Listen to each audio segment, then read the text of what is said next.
The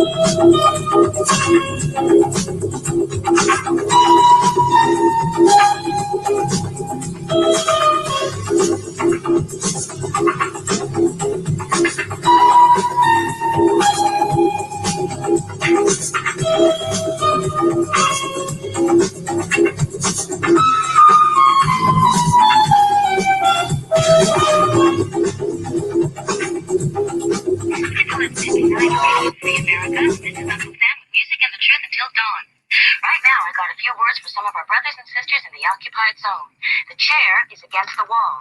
The chair is against the wall. John has a long mustache. John has a long mustache. It's 12 o'clock, Americans, another day closer to victory. And for all of you out there on or behind the lines, this is your song.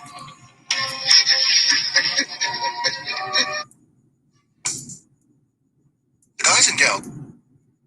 And welcome everybody to our Daily Gun Show. Come to you live every weeknight at midnight Eastern, and we talk about guns for an hour. And we don't cork other people, either by doing some kind of weird pre-corking or just plain old corking. So that's just something we don't do. All right, so we also don't hide behind our microphones and our cameras and our keyboards. In fact, we encourage people to participate in the show and use your keyboards and your microphones and your cameras to be part of the show. So there you go. There's the link. If this is working and you're hearing me, then you can jump in here and you could be part of the conversation, or type over here, be part of the conversation in that way. Let's see, we're just over listening to another conversation over there where everybody was getting scared of the vote, scared of elections. Was my audio working all that time, Barbecue? Yeah, it sounded great. Okay. All right, well, thanks for jumping in. So see if we get a conversation going. You bring a bunch of topics with you. Well, did you hear about that bill that got brought to the Senate floor today in PA? Which one are we talking about? Where they're trying to create a state-run militia. I guess you could say using our wording against us by calling it a militia, but really, I mean, it's going to be a state-run security force, I guess you could say, because they're not going to be sworn police officers or anything. At least this is what they're going to try and get pushed through. But with that, they're going to give tax breaks and college tuition reimbursement, all kinds of things like that for people that volunteer to be part of this, as they put it in the bill, militia. And there's going to be application for firearms of some sort. I have to look more into it still, but some pretty nasty stuff in there. One of the things that I do remember, you won't be able to own any high caliber ammunition. And basically, with the way they define high caliber ammunition, is ammunition. If it has a brass case, they consider it to be high caliber ammunition. So, if you got 22 long rifle with a brass case, going off that definition, it's considered high caliber, and you wouldn't be able to purchase ammo anymore. It would be restricted. If you already own the ammo, that's fine, but you wouldn't be able to purchase any more of it, and you would not be able to sell what you have.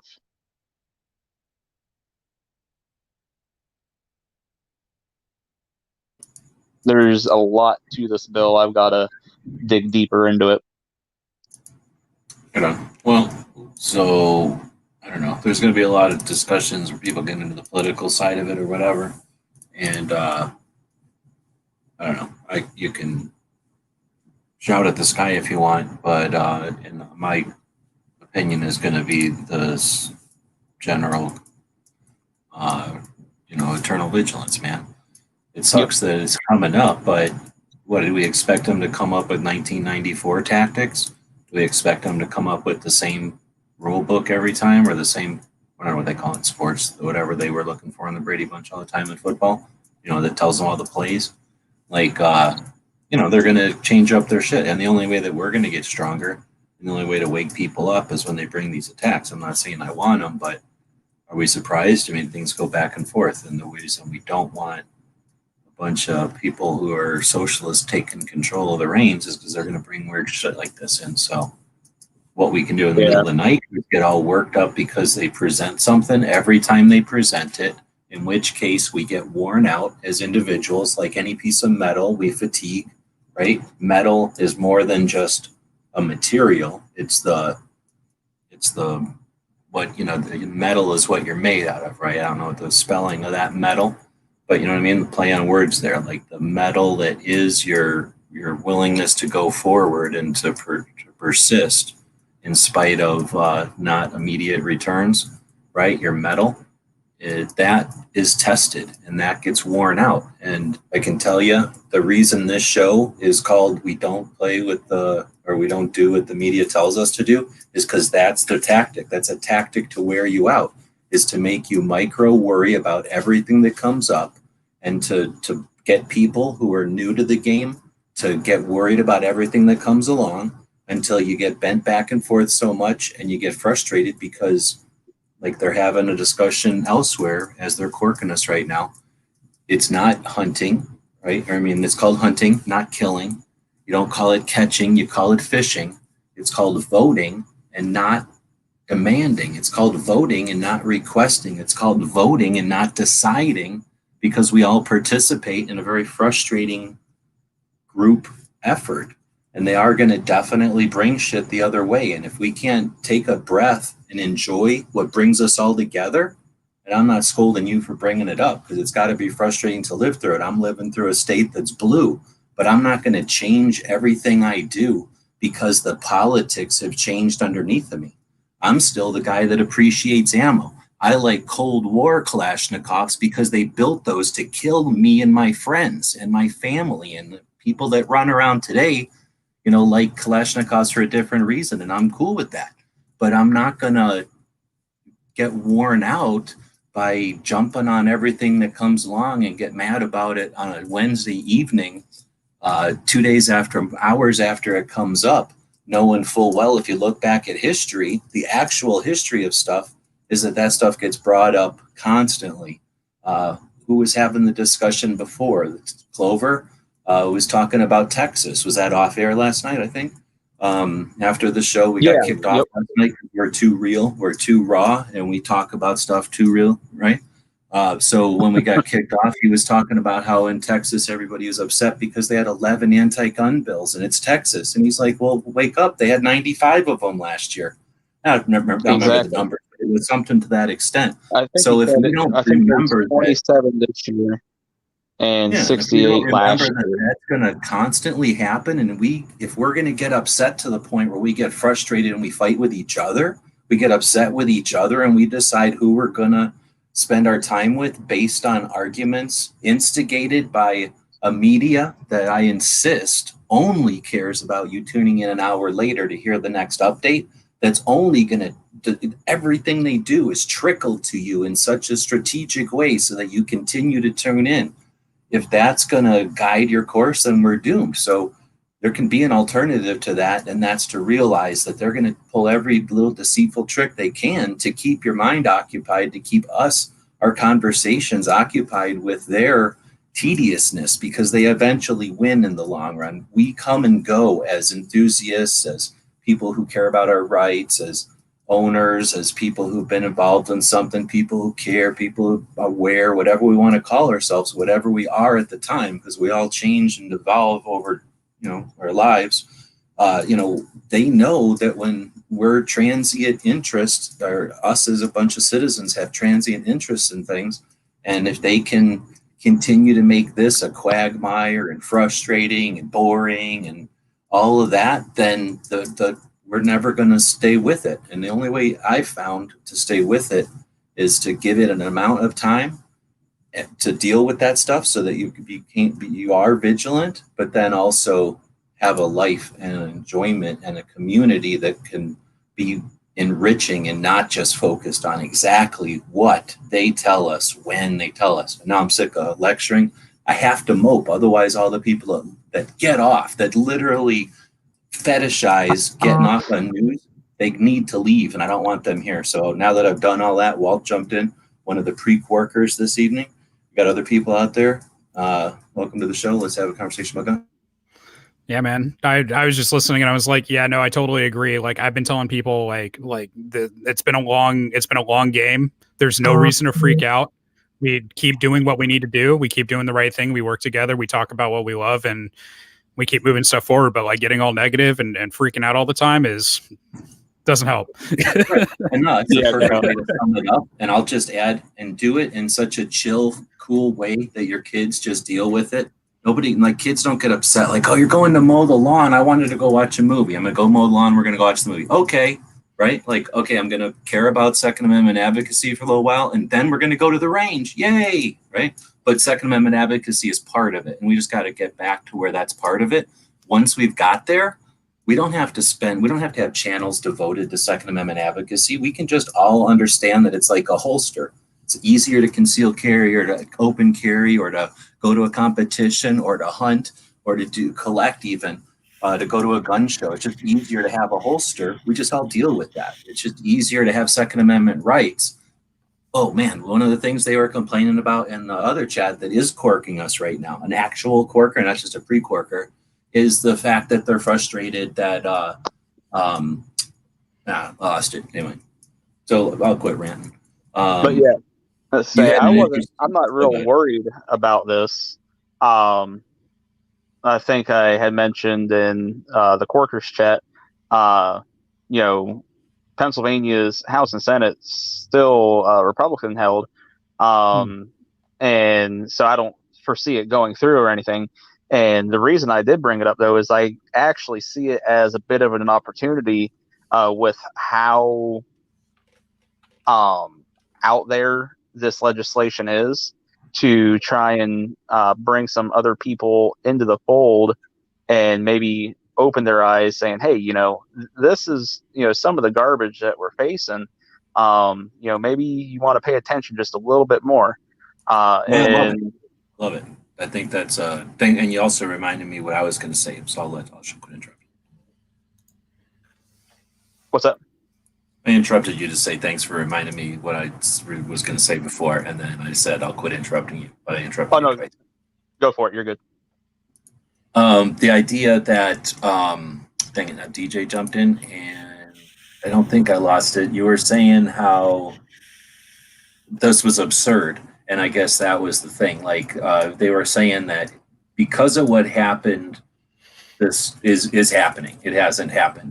Because of the situation we're in right now, and you can interpret that any way you want, then causality, right? Because Walt's in here.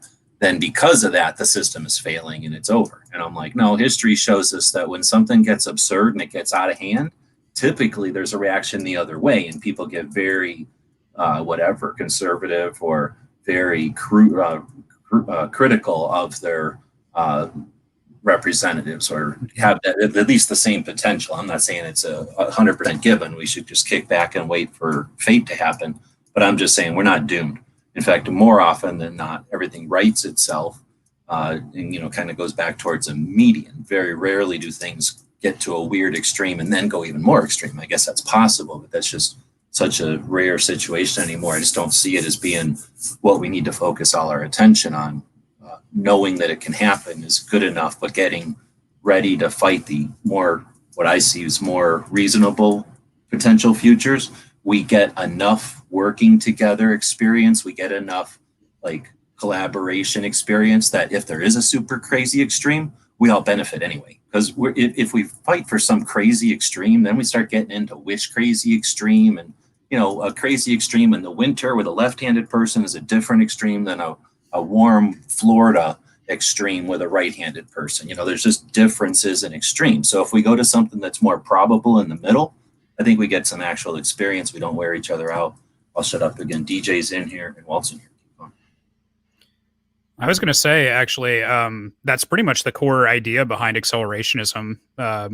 Whether or not you want to take it, in the way that an accelerationist does for a given thing, but they want the status quo to become so absurd that they can just push, the backlash into whatever they think the situation should be. So like anything political, if you're an accelerationist, the absurdity is welcome because it forwards you into that position. Now, I'm not necessarily an accelerationist, but I will also posit that I think you're exactly right, G, because like I know for me, probably what drew me into starting with like YouTube videos or like making content, talking to people about this all the time was because I kept seeing all of these absurd, crazy laws go by because I am in California where it is real. So it's like, I see all of that stuff happening constantly to the point where it's like, okay, now we're going to step up and do something about it. And now, we're mustering the forces. Everyone's getting stronger and more passionate, more alert to what's going on out here. We're fighting it more. The efforts are developing. It's getting harder and harder for them to push stuff. And so they have to think of new and ingenious ways to try to push, like gun control or whatever. So the fact that they have pushed so far, I might have been indifferent before. And that's something that I've been trying to think about. Like I might have been indifferent to background checks and relatively indifferent to the NFA before. I think what made me really address why the entire thing was wrong was because they pushed so hard. And so now now the backlash is kind of like, you know what? No, I'm not going to let you do that. So I thought it was interesting that you said that because I'm like, you know what? That describes exactly how I got into the subject matter. Also, hi, DJ. Hey.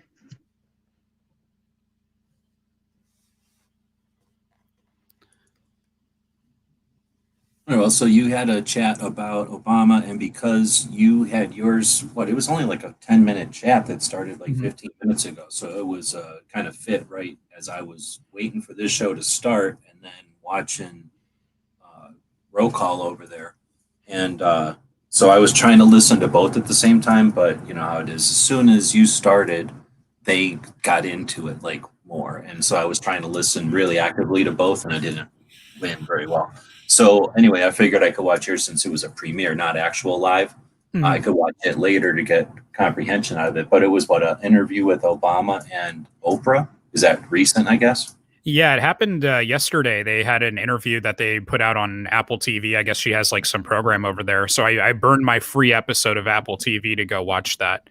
And it was a telling interview for Obama. Like you can tell he's still very much a politician, even to this day, right? But he definitely seemed to be telling the truth a fair bit more than while he was in office. I suppose without that presidential pressure on you, when you're out of office, you might feel a little bit more inclined to tell it like it is. But you could also tell that political newspeak, like what he said in that clip from ET that I showed. After Sandy Hook, we just wanted to, enact some more background checks and a couple other provisions, but nothing radical. And it's like you pushed an assault weapon ban. You pushed California legislation on the entire country. Get out of here. Not radical. Something that again had almost nothing except for superficially nothing to deal with. Like nothing that the restrictions or the infringements would have affected what actually happened. It was just all feel-good measures. It was just all theater. It was just all infringements or giving the state extra responsibility and power or whatever as a power play, really, as like because they could. And I don't know. I don't. That's something that unfortunately at the time I wasn't really paying attention. And one of the things that is more recent than not, although, like a lot of things 2A related act like they're recent, even just because they don't look into the past. But I haven't found too many liberal gun organizations that were around in 2013. There were gun organizations that existed that I'm sure had liberal people in them, like, a state that might be fairly liberal or something. Probably had a percentage that were, but they weren't getting together as like the good liberal gun owners or something like that. So I'd ever seen anything from like a pro-Obama side to be like, what would you call it? Like a deep dive, I guess nowadays you're supposed to call a research like a deep dive into from a pro-Obama, pro-gun confiscation side, their experience or their interpretation of what happened in 2013. We always see it as grassroots resistance to his tyranny.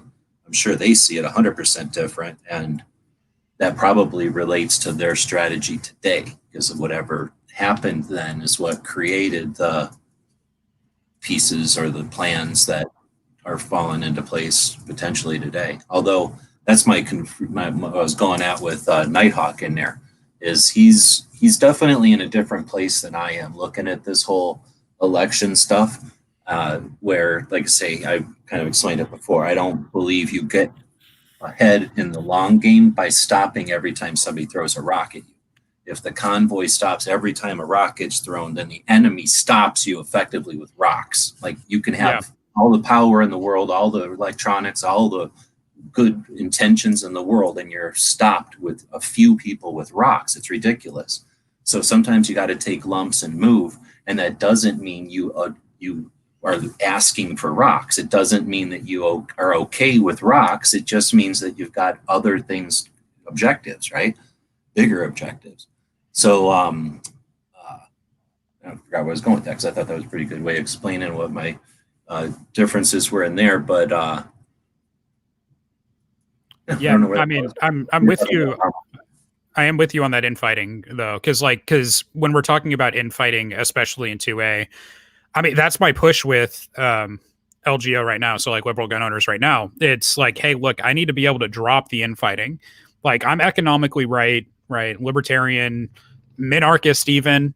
There's a couple things on the left that I'm cool with, and that's fine. And I get that not everyone's going to agree, but like, we're talking Second Amendment here. We're talking First Amendment, Fourth Amendment, Fifth Amendment, all these rights that are constantly getting taken that the population at large wants to preserve. Like, the population is on our side on these issues. They want to have their rights. They're overwhelmingly popular. That's what America wants. So getting lost in I can't work across the aisle, even if there's these people who voted on a candidate I disagree on, or this candidate I think was bad for our cause. It's like, we have to be able to say, hey, look, I disagree with your decision here. I disagree with that vote. I think it hurt what we did, but you support what we're about here. You want to work with us. Let's work with you. Let's work with each other. Like, and the more that we do that, the more positive relationships we set up, the more effective we are, because there's so much good that, anyone has to offer when you communicate with them.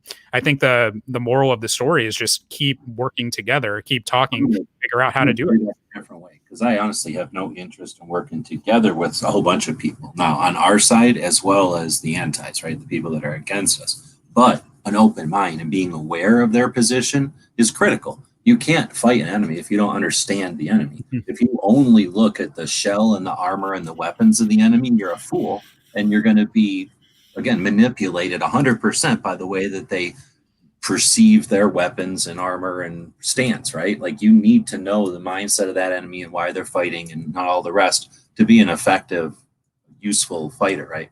And that's the part that I guess I get frustrated. Yeah, and I think it's also like the big part, like you said, it's knowing who the actual opponents out there are. And I, like, because I'm trying to bridge a gap, I don't use the term enemy. I do understand why people use that term. I do understand that when people use that term, they're not trying to otherize someone, you know what I mean? But yeah, like with that, like a lot of the people out there, like there's a lot of Democrats that own guns that don't want to talk about it, because they know that their friends shame them for it. It's just like the secret Trump voters. So, like, when we talk about these people, we have to be able to make it culturally acceptable for them to come out, if you will, as a gun owner, which is kind of an interesting concept, but we have to find ways to do that. And we have to find ways to hit them where they're at. We have to find ways to work with them, because a lot of these people aren't antis, and we've been trained to think of them as anti, and they're just maybe not educated. And that's a surprising number of these people. So that made me think of this. I watched this a little bit earlier today. This was an hour-long thing with the Minnesota Gun Owners Caucus. Have you heard of this guy before? I have not. So this guy is named David, however you say that name. I don't know. I've probably heard it, but I don't remember. He's kind of new to the scene. But his thing is Gun Culture 2.0, and he's on the Instagram. And let's see, he's a professor of sociology at Wake Forest University in Winston-Salem, North Carolina. And then he does some class now called the Sociology of U.S. Gun Culture. And I think, I'm trying to summarize, but basically some kind of an instructor. And then he does this thing called Gun Culture 2.0, I believe. And is writing like a book or doing some sort of a project where he's archiving or interviewing a whole bunch of different people and putting that together as like this modern, like left, palatable. I always want to say, I don't know if I don't think it's necessarily focused, but I think it's palatable. It's very NPR-ish, right? Okay. In his approach. And then I don't know if you've ever watched the Minnesota Gun Owners Caucus, their project up there in Minnesota. I have not. I'm new, man. I'm still new. I'm still figuring this. I'm actually really thankful you showed me this. This sounds super interesting. I doubt they'll care, so I'm going to play it for a second here. The importance of it is just to better understand what's happening. Talking about huge fight in the family.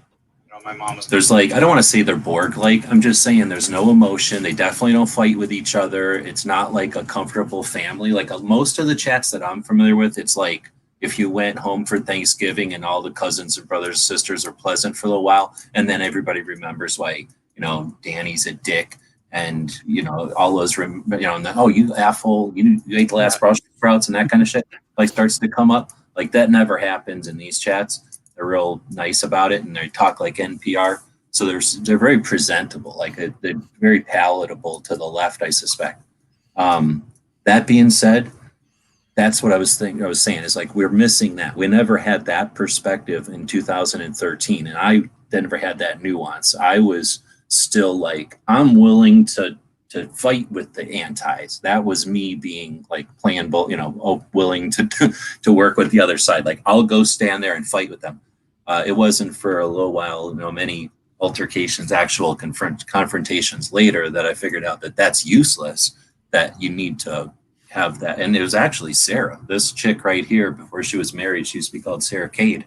And she was at Gun Rights Policy Conference in Chicago in 2018. And she said something to the effect of, actually it was at the AmCon right before Gun Rights Policy, but something to the effect of, walking up and going halfway isn't communicating. That's just stating your opinion, except really close to them. Like that's just not shouting your opinion. That's just saying your opinion. Going 54, 51% of the way, that's actually communicating because you're willing to change your mind based off what the other person's going to present there. And then therefore you have a opportunity to expect they might do the same. But if you're just going to go 50%, why would you ever expect the other? That's just demanding the other person listen to you. And that's not communication. And that somehow got through to me when that was presented that way. And ever since then, I've been thinking about effective communication being useful and not just being another way to shout your shit out there. Or like, you know, we talked about before, like DJs talked about, like, or just waiting for the other person to shut up so that you can say what you wanted to say again or louder or whatever. Yeah, I think that's exactly right. And I suppose like one good way of asking ourselves that, like the introspection on that might be, and it's an uncomfortable note, so I wouldn't be surprised if I enrage some people with saying this.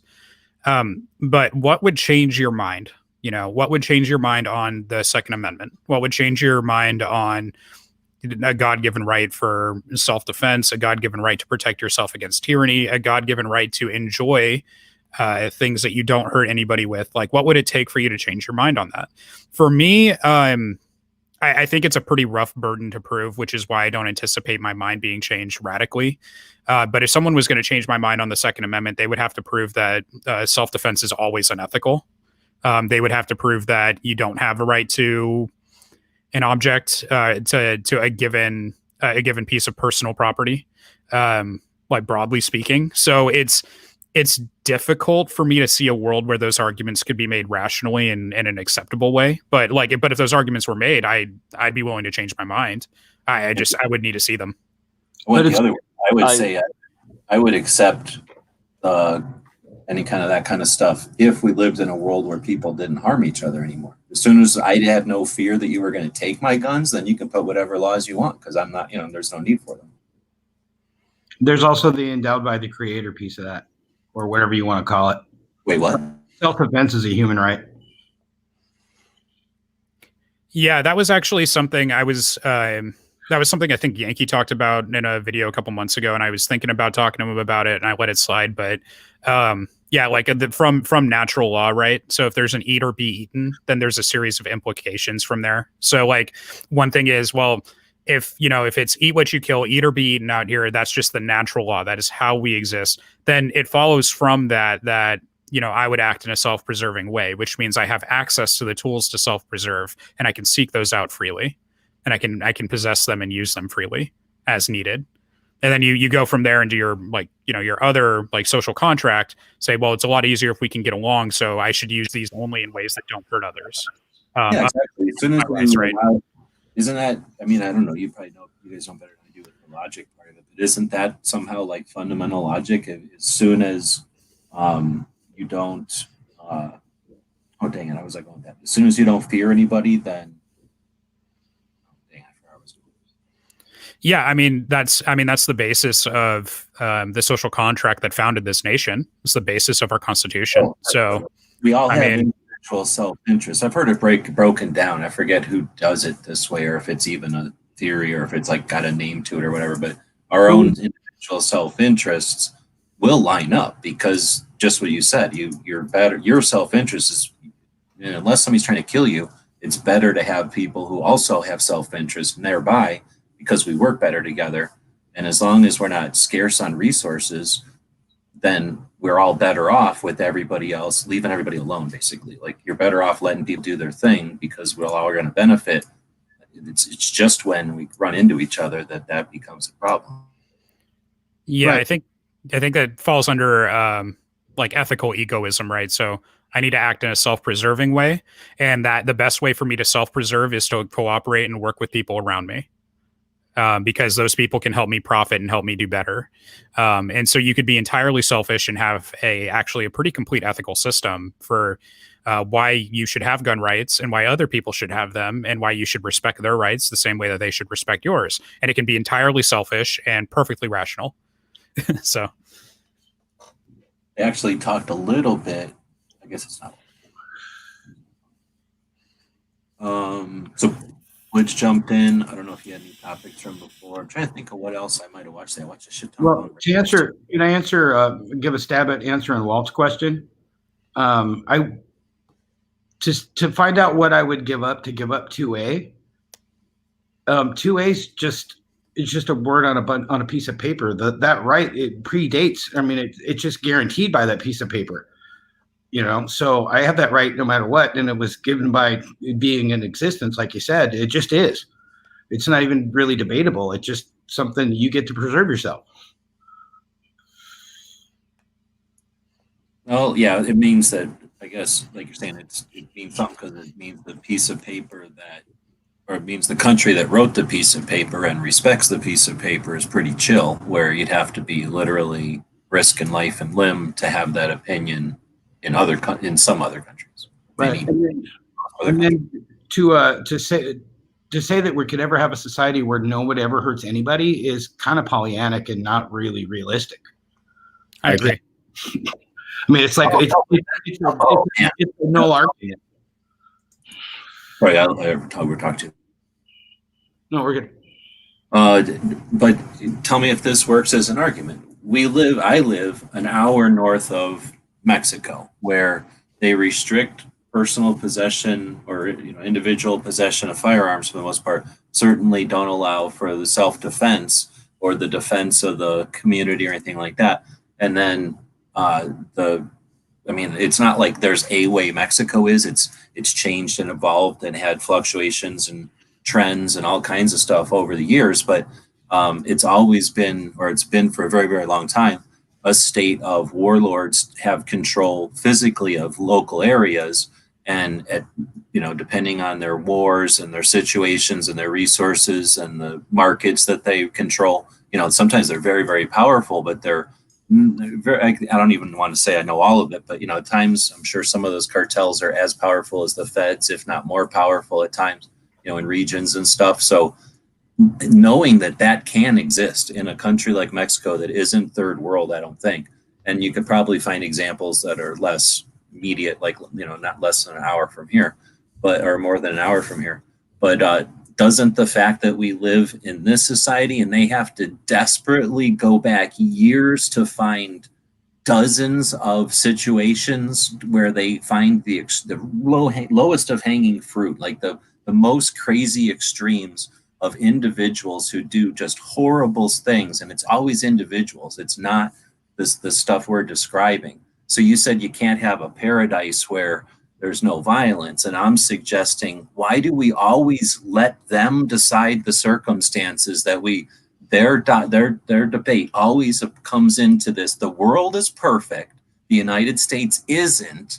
We're going to ignore anything that has less money than the third largest economy on the planet, us, right? Anything that doesn't have as much money as us or the same color people as us doesn't count because they have different circumstances. So, we're going to only count, on this playing field, that we're dangerous because a couple of dozen things happen by individuals occasionally. And we haven't ever really looked into the fact that if these things are being encouraged by the media that makes these people infamous or not. But regardless, we need to take away freedoms and property. You know what I'm saying? Like, how come we can never challenge them on this, like, this assumption that we play on this perfect playing field, when in the reality, without the ability to have lethal consequence for actions, things like petty thefts run rampant, and big horrible things like kidnappings and rapes and murders and stuff happen because there's not enough law enforcement in any society to stop that. Even in the socialist stuff, there's always criminals that, organized crime can be huge under socialism, and nobody ever talks about that stuff. We just always talk about the evils that we have, and compared to zero, our evils are horrible, and we're just ignoring the facts if we suggest otherwise. And it's a long rant, but are we allowed to ever challenge that playing field? I mean, I think you can. So I think there's a lot to unpack there with what you said. So probably the first thing, just working backwards, is like, we'd want to really define, say, like socialism, and make sure that we understand clearly what's being discussed. And the reason I say that is just on the left, what that word means is a bit more specific than, like, it's used to collectivize a lot of stuff on the left to people on the right wing generally. And there's a lot of, like, technical stuff with that philosophy. As far as we get into your argument, though, in and of itself, which is like, hey, look, like, we're having to press for these weird examples. We're having to, really go back and dig into it. And somehow we're always invoking utopia and saying how, utopia is here. This is where we get into that 201, like the next level of conservatism, which I love. And the argument there is that where the quote unquote socialist ideology fails is in that it assumes a common goal of all people. So if that was true, that people can share a common goal for a better society, if that was remotely true, we wouldn't be having murders and these horrendous crimes and these petty crimes. We wouldn't be seeing them because everyone's sharing a common goal and can just, drop whatever they're doing and sing Kumbaya. But that's not reality. The reality is that society doesn't exist to serve an idealized purpose that, we somehow just all agreed to. Society exists to keep all of us monkeys from murdering each other. So like it's not there's this assumption of a unified goal that they posit, but literally everything in history defeats that notion. That would be my response. It's interesting, and that's something that I think, like, if I yelled at Adam, it would be different than if someone said, I don't know, whatever the word is for some sort of progression, like they were doing maybe it was you doing it or somebody was doing this on a show I watched where it's like, well, do you agree with this? Then do you agree with this? Then do you see why I think this is the same as this? And then for some reason that butters it up better for them, or they get that, it gets across to them better. Yeah. Yes.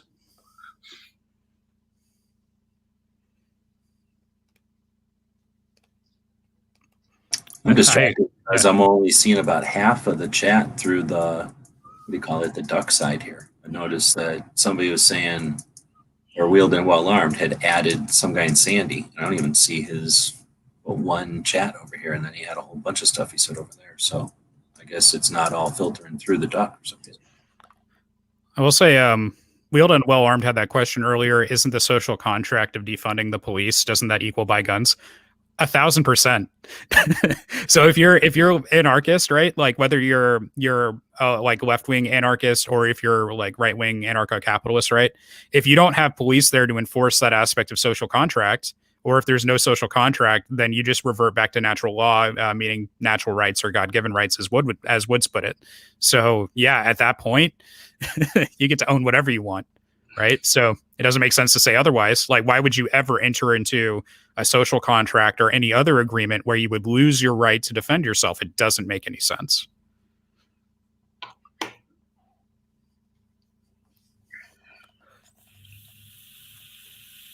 Well, I think you're right in the fact that especially the right uses the word socialism way too broadly, because socialism has a definition. It's that the means of production are owned by the state. And we could be walking that way, but that's not really going to happen. So I was actually going to say that's another 201 level failure of socialism is that there's an equation of the people to the state, as though the people and the government are the same. And I think we know that they're not. That's weird. I can see some guy in Sandy's chats. I can see him coming through. I don't know if you can still, G-Webs, but here I'm screen sharing. So if I go over to, I can see just those two that you have right there. YouTube, I can go over here and see defunding the police violates the social contract. It's all for want of power. Socialism fails. And then over here, 1, 2, that's it. I don't think it's shadow banned. I think it's probably just a glitch. Look, I don't even see this one. This one will take a second to show up probably. Yeah. Maybe YouTube just doesn't like him today. He's being shadow banned like you wrote. Yeah. Maybe you didn't do it. Maybe YouTube did it. Oh, I'm looking at top chat here, but it shouldn't matter.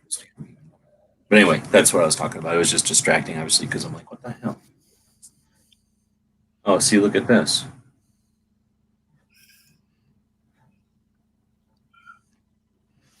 Oh, well, you probably go around getting banned in everybody's chats, yeah. Did you see that over here? Because I'm a mod in this, because it's my own channel, right? I'm a mod over here. It was showing me all that. You had to approve it or whatever, like you're saying. Anyway.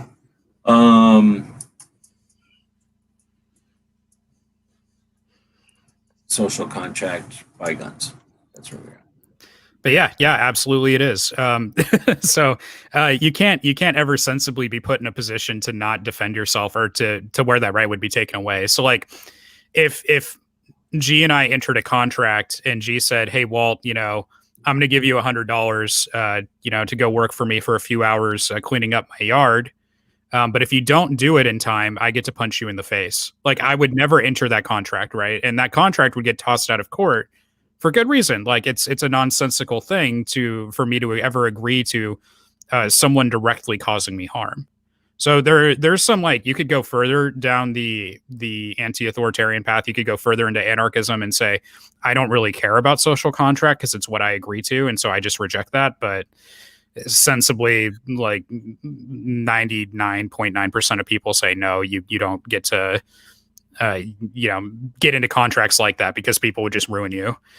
People would be ruining each other constantly. That's why we have so much like consumer protection and stuff. Some like really good laws that actually serve to protect the people, like making sure that you don't get scammed, or that a bank can't hide a whole bunch of language that ups your interest rate to 100% and you're in debt for the rest of your life, stuff like that. Like there's a reason that we regulate things like that.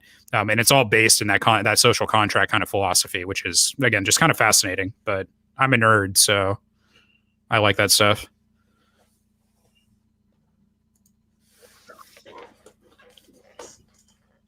Let's see. Otherwise, today is Wednesday. Like I said, I've been watching Long Ranger all the time. I can't think of anything else that I've been watching recently that was gun related.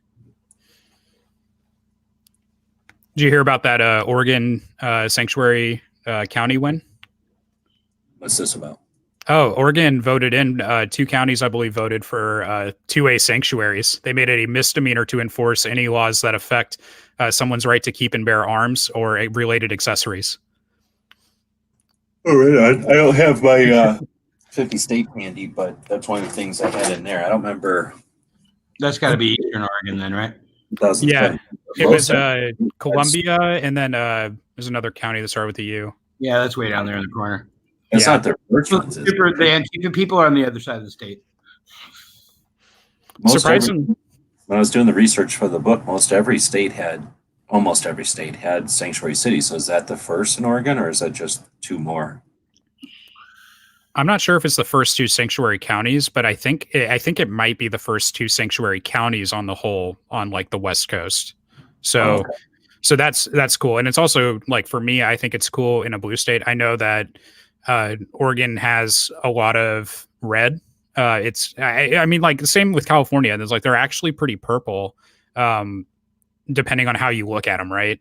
But I thought it was unique because it's like, hey, even in a blue state, they can get away with stuff like this. One interesting thing was that it was actually a really narrow margin on the vote. And you had I think like it was like 16,000 votes for Trump, and then you had like 15,000 for the 2A sanctuary, basically.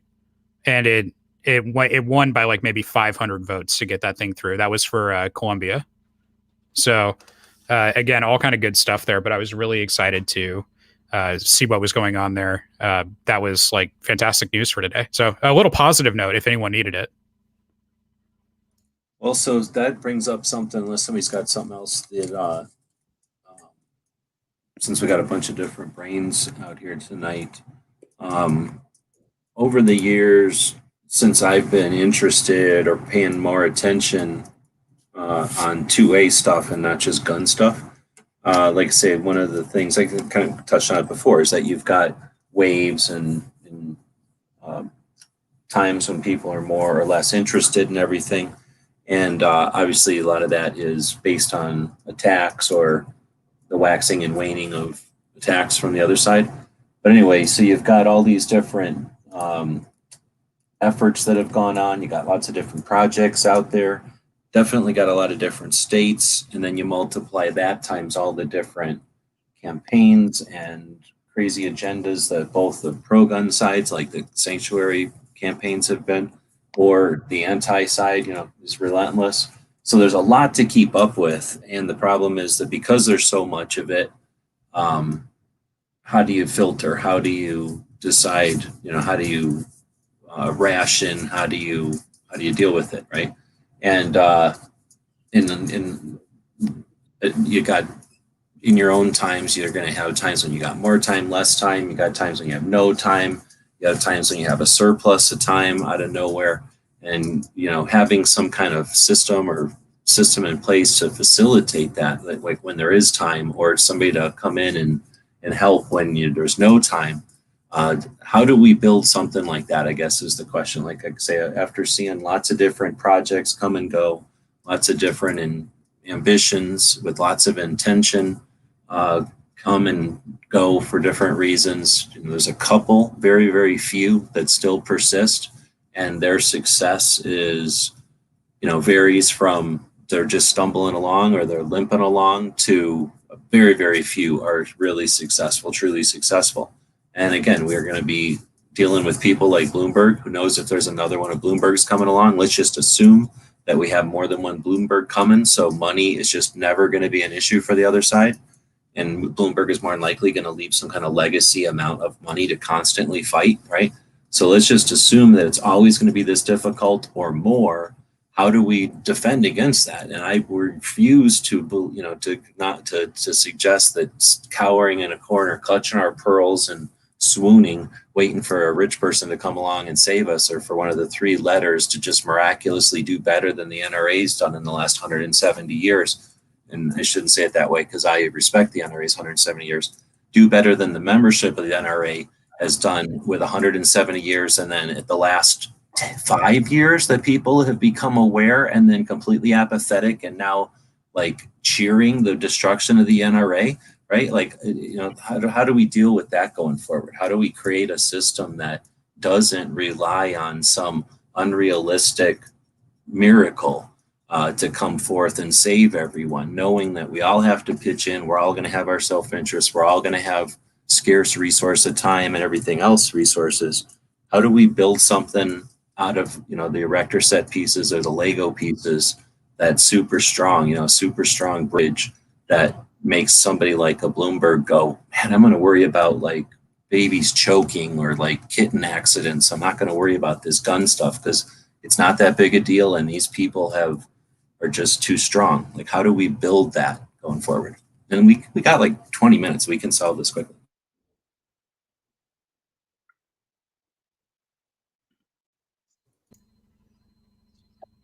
I think my answer is just focusing on praxis, which is the fancy left-wing activist term for practicing the application of the actual kind of theory, right? So there's a lot of time where we talk about stuff because talking about stuff does feel really good. It does. Like I mean, talking is the easy part.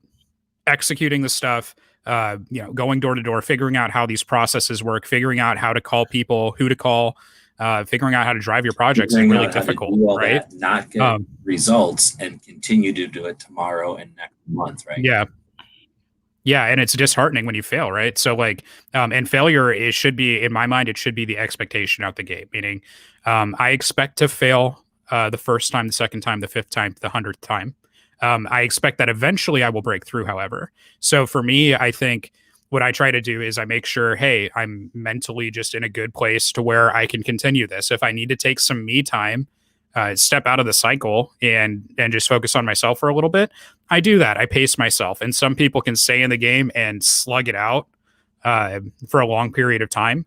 Some people can't. So like, and need a little bit more time, but that's just a personal thing in my mind. So it's, figuring out what tempo works for you, figuring out how to stay engaged, making sure that you do take the time to, recharge your batteries so that when you go in, you can then look back at your project, see what's working, what's not working, make those adjustments. Coming into it with fresh eyes helps. Getting other people, their fresh eyes, their opinions, can help. Like, hey, is there something I can be doing better? Do you think I made a mistake here? What do you think about this decision I made? And getting honest feedback, so that you can see how other people see what you're doing, and how that works. Like I know for my videos, I do that. I know a lot of people do all that stuff, but that's kind of my solution. I don't think that you can apply something in the macro. I think you have to do it in a very personal way and kind of start from there. But I don't know the answer for an organization. Macro is very small. Or micro small, and then macro being like the big picture. Like, so like if you're saying like, how do we re-energize? Yeah. Like how do we re-energize the NRA? I don't know. Like, I don't know how to make it so that people can see the NRA in a positive light again, and we can use their existing spot and stature and funding in a way that's useful and beneficial, and that everyone's like on board with and supporting. I don't know how to do that, but I do know the personal. Make it do it. I am the NRA.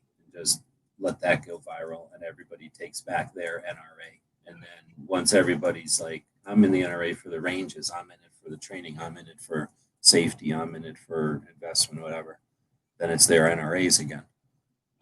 Let's go to DJ. He's sitting here acting like he's not going to get called on. We got a couple minutes here. Let's solve this one. How do we get everybody to work together going forward? So all we're asking for is some kind of a systematic structure that resists Bloomberg and apathy. Go. Wow, tall order indeed. The idea that things should be grassroots, I think, is where to begin there. And it is doing things like sharing stories. Now, the stories of personal defense are a lot fewer than they are those incidents where people find comfort or because they're able to, because they have the ability then to respond to any threat, perceived or real, that's where their decision making needs to be the most keen. That's where the exposure can happen through relating stories to folks. I remember after I was sucker punched my sophomore year in high school, and I was about in a community about 15 miles away from my hometown, and my friend and I boogied out of there without any further incident. But once I got home, I felt threatened there still. Small town, one cop, not really interested in creating any kind of extra problem. Certainly not anything going into the future. And so there's my pacifist mom trying to explain that I need not be concerned because, not just that things are going to work out, but because my perception of the threat was greater. Of course, she was right. And like it is with a lot of high school fights and situations like that, you forgive each other the following day. And that happened as well. But at the time, I remember thinking that as the elder male, had a young brother 4 years younger than me, that if an incident were to eventuate, that I would be the one standing in between my mother and the door.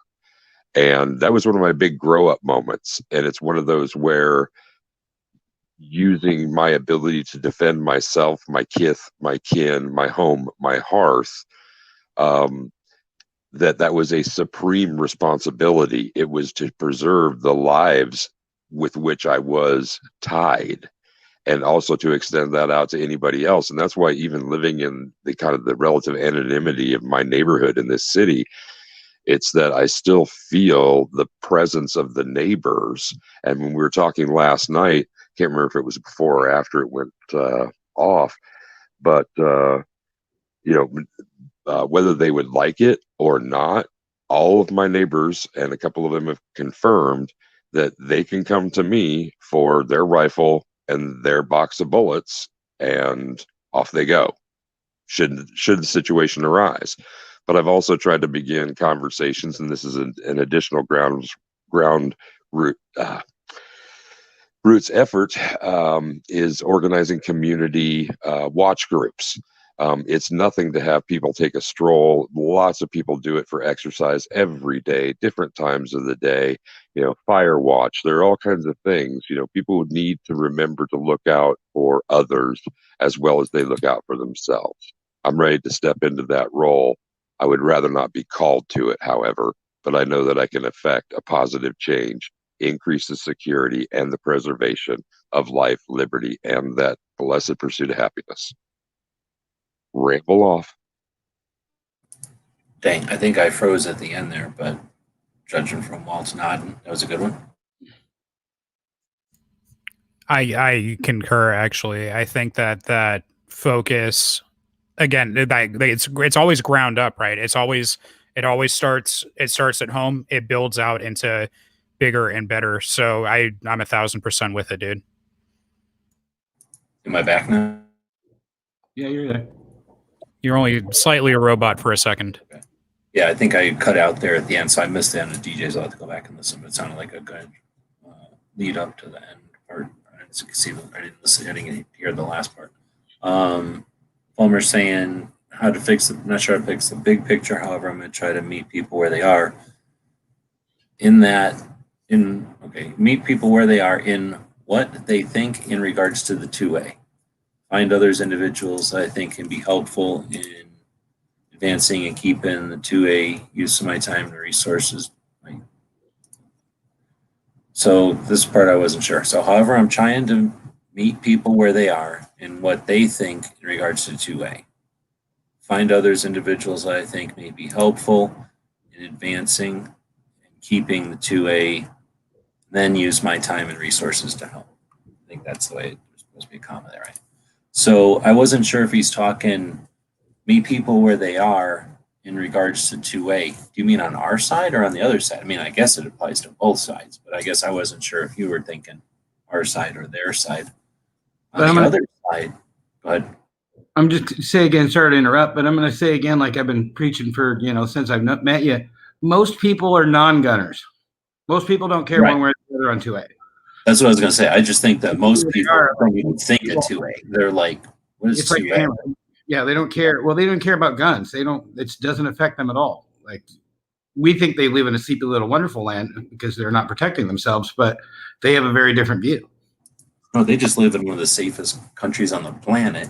They don't think about it because they don't need to. Yeah, exactly. Like it's ridiculous. Victims think about it all the time, and criminals think about it all the time, and then enthusiasts get wailed on and cast with everybody else. So we have to think about it.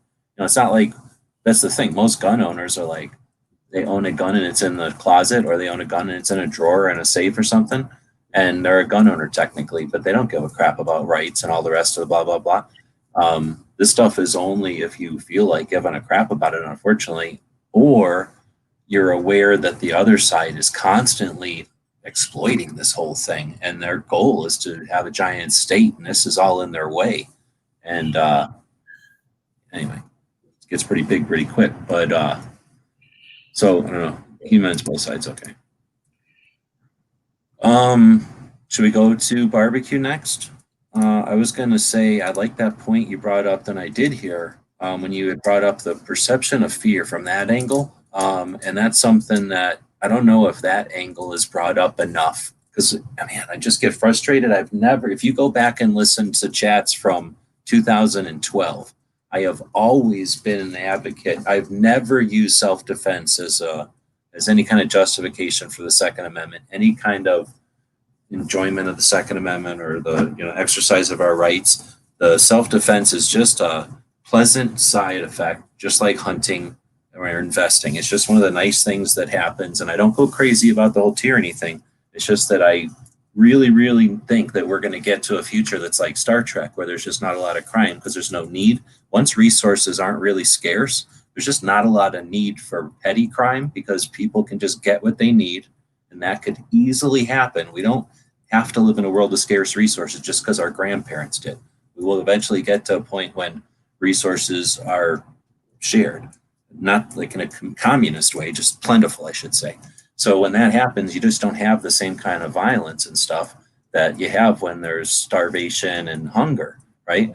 And in that future, I don't want them to then say, all right, there's no need for guns anymore. Let's all turn them in and throw them away, because that's when it's going to be really fun. And that's when we're going to have a lot of fun with tripod mounted bell-fed stuff, especially the stuff from World War II. When you can have a recreational battleship and shoot at icebergs or something, it's going to be awesome. And I don't want a future where we go, okay, there's no more fear of crime, so we don't need guns anymore. So that being said, keeping the perception of fear, what if we, again, I guess I was just another way of asking the same question as I did before with the whole Mexican cartels and the United States not living in that kind of fear. This whole perception of either they think that gun owners are so lazy and sloppy that we leave guns laying around and criminals can just literally walk past the screen door and pick up a few full auto machine guns and go do their crimes with them. So they live in that perception where, number one, they think that's what's happening. And number two, they somehow have the disconnect where there's not actually crimes happening with those guns, right? So, they're suggesting that things are happening that they should be afraid of, but then there's not the consequences that they fear to actually justify the fears. Anyway, that's where I'm getting at. Have we ever seen attempts to change their mind, or at least get them to lay off by getting them to be aware of their unrealistic fears? Are there I guess that's what we say, unrealistic fears. Or we can make barbecue answer the question. It's Alvaro. I say make barbecue answer. He's been super quiet. Yeah, he's acting like he's just going to make a paycheck and walk out of here without doing nothing. Isn't that the American dream?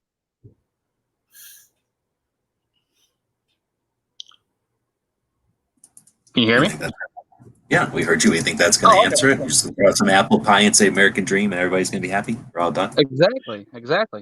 Actually, no, I got to do it. I have to ask, what was the question? I stepped away to use the bathroom and then came back. I'm just looking for just simply a structure of how we're going to go forward, beating Bloomberg and defeating apathy as gun owners when there's so many different fronts, so many different battles, and the knowledge that, we're not going to reach some finish line. It's not like there's a ribbon that once we cross it, the battles end, or some combination that once we figure it out, the other side puts down their guns and goes, or whatever, not their guns, I guess their anti-guns, and goes home. But instead, like some system that we can come up with, my whole lawnmower analogy, where we just get used to it. And the same way that we have holsters and we have ammo, we have a fight for liberty and fight for eternal, that eternal vigilance thing. How do we do that? I was giving everybody like 20 minutes. It's a tough one. And you kind of took the words out of my mouth that I was first thinking there. I was going to say, eternal vigilance. We have to know that, there's always going to be that fight. We can't be lax and allow them to gain any more ground than they have, while we have to try and rally people that are willing to listen on our side. Obviously, we have a lot that it doesn't matter how many times things happen, doesn't matter how many times you try and tell them, they're just not going to pay attention. They have no interest, and that's fine. But the ones that we can get them to perk their ears, I think if we can get them to have the eternal vigilance and not just have that little ear perk and put their head back down, each person that we can win like that, I think, is a step in the right direction. I don't know, when you look at, I hear what you're saying, and there's no right or wrong. I'm just going to throw stuff out there. So if there was a whole bunch of 60-year-old activists and they all had accomplishments, I'd be like, yeah, let's get a whole bunch of activists going because they've done it.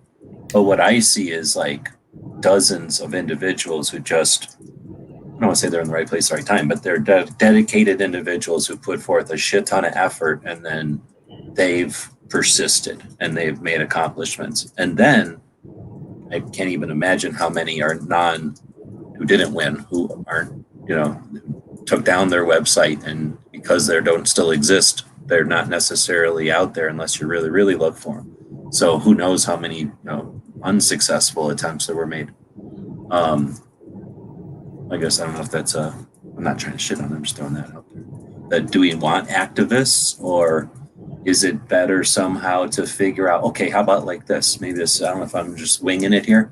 In a concert, when there's a beach ball bouncing around, nobody's like, I'm going to throw a beach ball out, and what I'd like each of you to do is slap it so that it keeps bouncing around the crowd. Does anyone have any questions? Can I hand out any literature to help you with this beach ball concept? You know what I mean? Like, none of that happens. A fucking beach ball gets winged out there, and it goes crazy for a little while. And even though anybody out there could have jammed it with a knife or a razor blade or their lighter that they got for later, nobody does, because it's just kind of cool to see a beach ball bounce around. Everybody kind of gets used to it.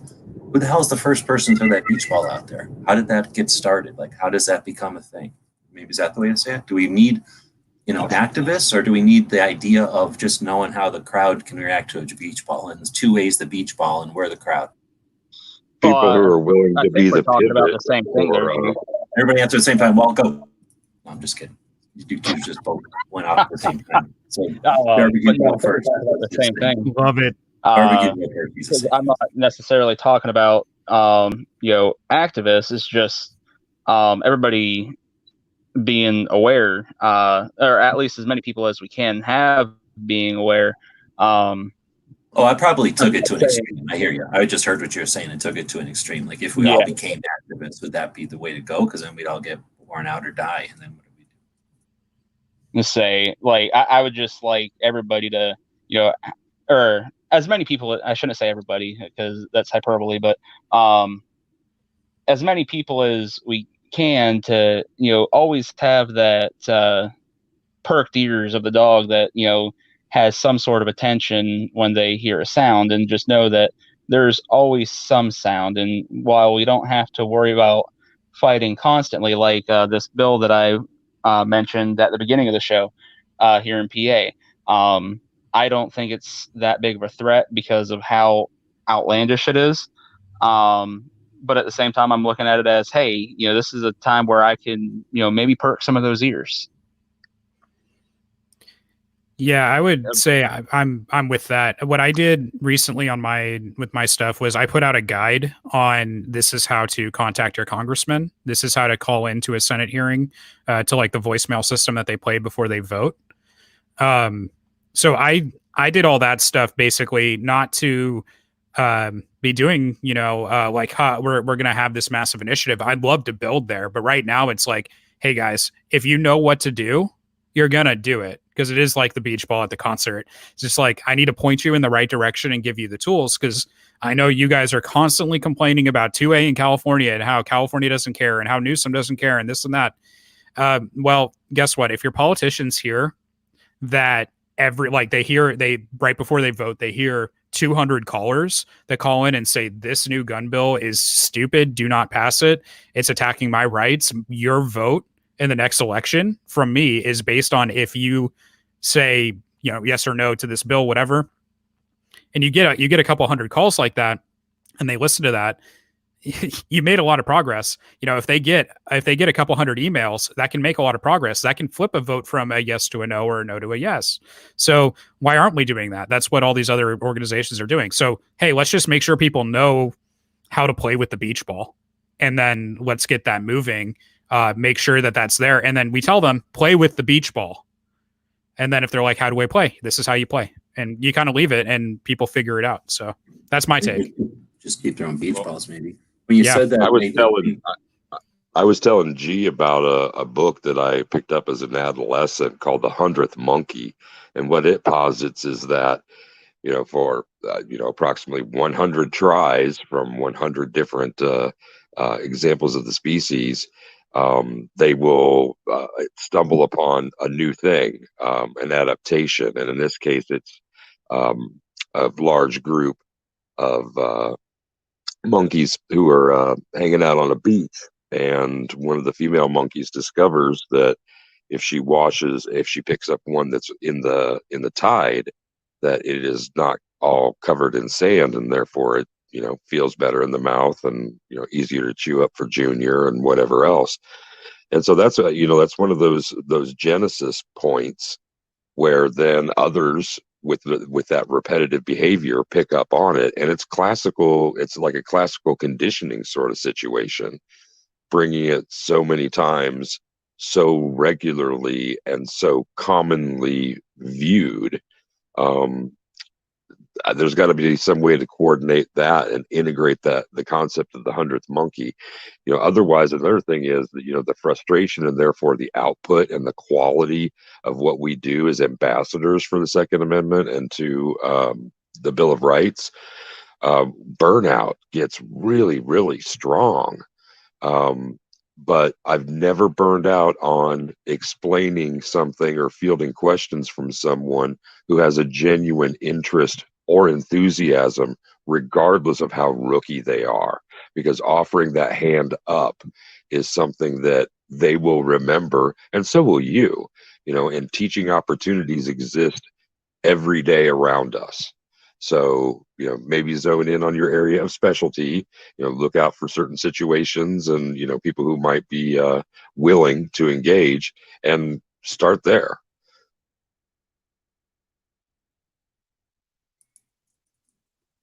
All right, so going back to when Walt was talking about the politicians appreciating a bunch of, like, let's say emails or phone calls, I guess, or whatever, like response from their constituents.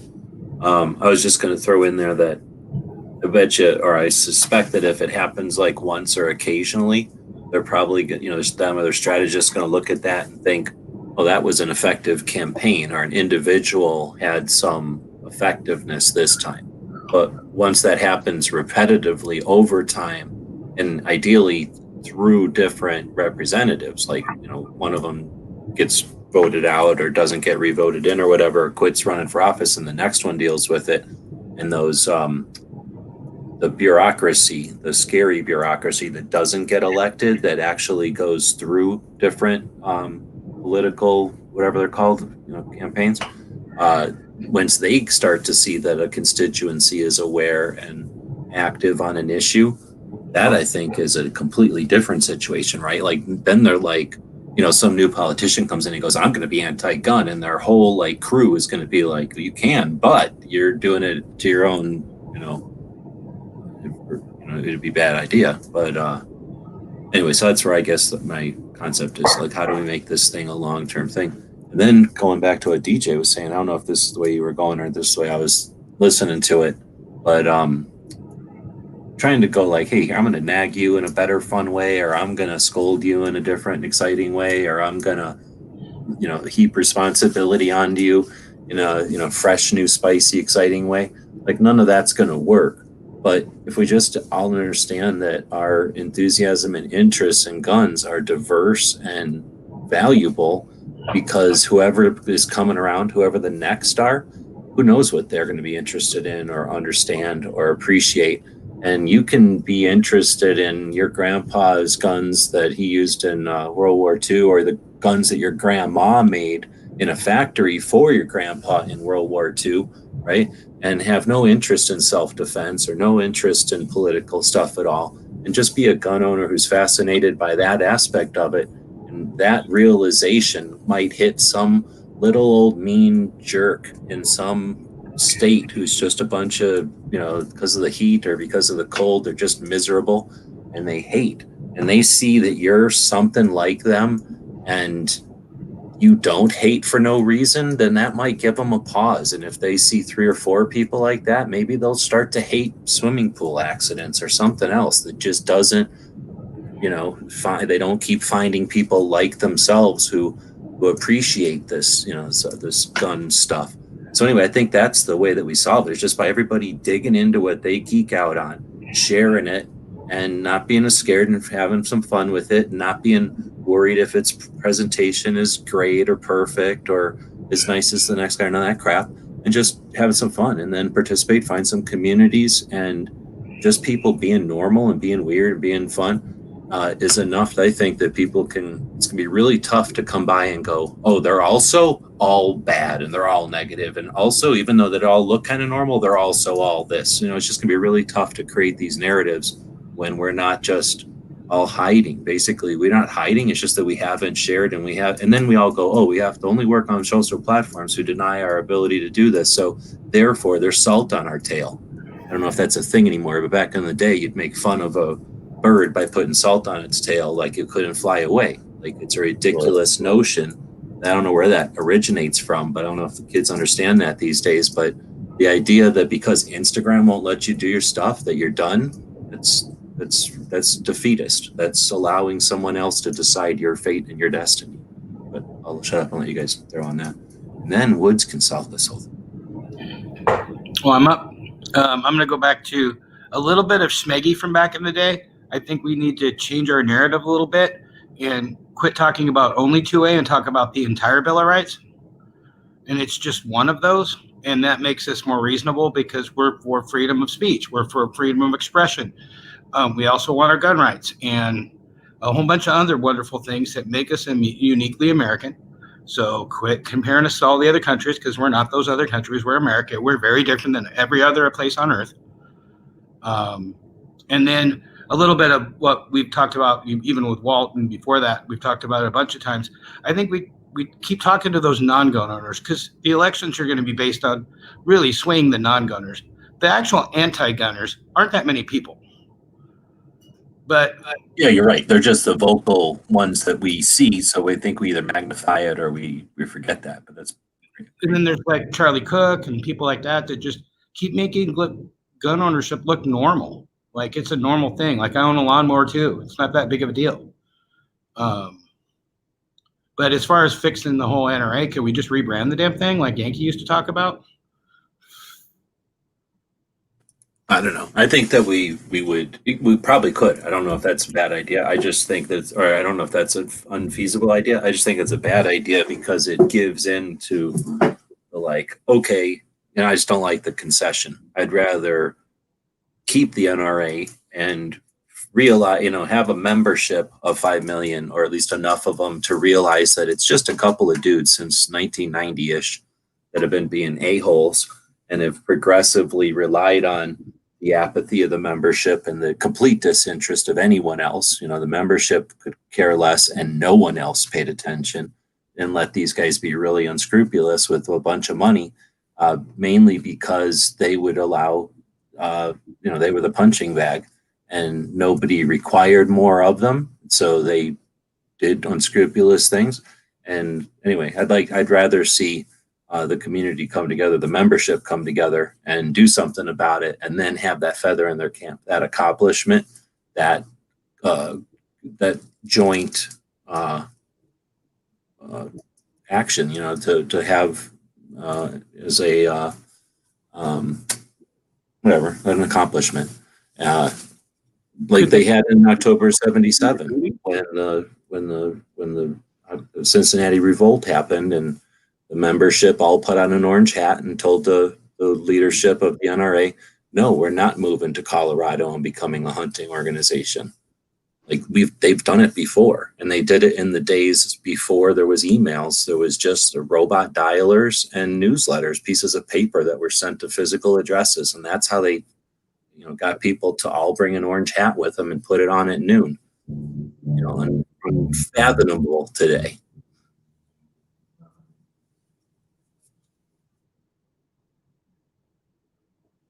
Could they get that accomplishment from the reboot? Yeah, I don't know. Maybe. I don't think that's the problem. How do you get anybody to show consensus, right? Like, that's really tough today. I mean, it's tough always. I mean, it has to start with somebody, though. I mean, and I guess this will probably be my closing thought, because I got to go help the wife out with some stuff, some chores here. But yeah, I think that if we can just demonstrate, like, and that's the same for all our movements, not just taking back the NRA, but also these stands in states that we've got to make. It's a matter of people just starting to say, hey, look, bottom line is there are things that control these organizations, and we, the people, have control over those things. So, like, we, the people, have control. Like, if you're an NRA member, you have control over the NRA's funding source because you're the one donating, and you only have your piece of it, sure. But yeah, if everyone says, hey, look, I don't like how this is happening, so in the meantime, my membership fees and everything, I'm going to pull them from the NRA, I'm going to send them to FPC, or I'm going to send them to whatever other organization, then that's what it is. Until the NRA decides, to get their act together. That is my vote. I vote with my dollar. It's the same for these states and these representatives.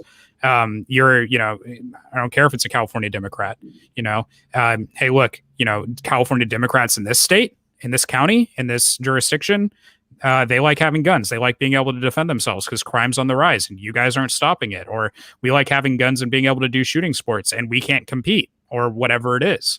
But your vote, my vote for you in your next election, the only way for you to guarantee your safety and having my vote for your seat, the only way is going to be if you vote the way I need you to on gun issues. And this is how I need you to vote on these gun issues.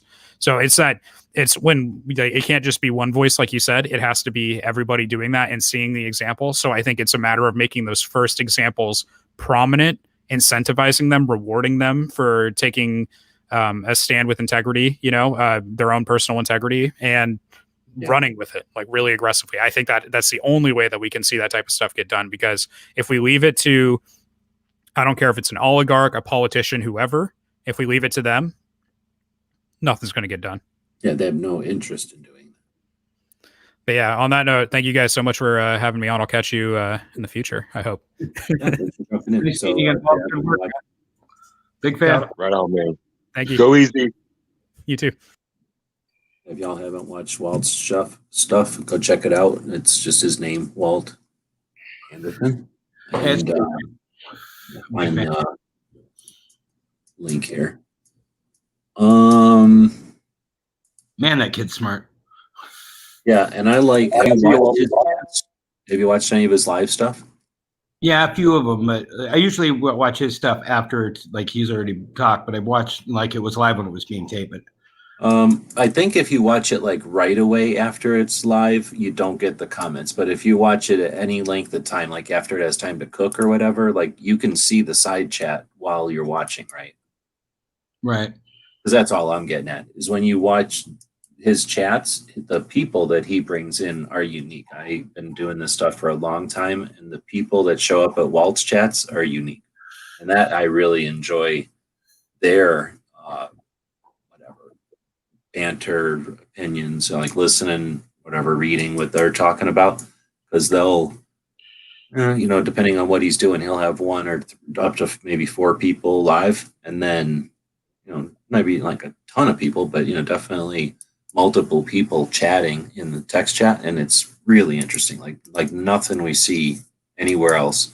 I watch all of the gun channels stuff, not all of it, but I watch a lot of the gun channel stuff, and then a bunch of stuff that's like out of California, or I guess 2A related podcasts and stuff. And a lot of those happen to be out of California. And out of all of that, I see nothing like his audience. Nothing. So I really appreciate that he's bringing, I don't know if it's because they're lawyers or if they're just younger or what it is, but they definitely chat about stuff that's nothing like what we chat about. Well, and a lot of those guys are like, they very define themselves. Like, I'm an existential like anarchist, and I'm like, I don't know enough about all the different definitions of what people are, so I get a little confused sometimes. Oh yeah, I don't get it either. I'm learning, but it's sort of like Spanish. I don't try to learn everything every time I speak Spanish or listen. I don't speak Spanish, but every time I listen to people speak Spanish, I just absorb it a little bit more every time. So that's what I do. Is I just listen to what they're saying and be like, oh, okay, that's an interesting way to say about stuff. Well, I mean, I appreciate how Walt always says, like, we'll take the existential view and then explains what that view is. Like, he does a really good job of that. Oh, I got you. Yeah. Yeah, exactly. But this when he brings up something like an existential view, like that's something that, like I say, it's just seeing people bring that kind of angles at it. Chris saying enjoys content, enjoyed the segment he's done with Yankee. I don't know if he's talking about that one where he took like a half an hour talking about how Yankee changed his mind on how he's approaching, I don't know. Oh, he had a debate with Walt, and then he said a bunch of stuff to Walt, and then Walt pointed out that he had changed later.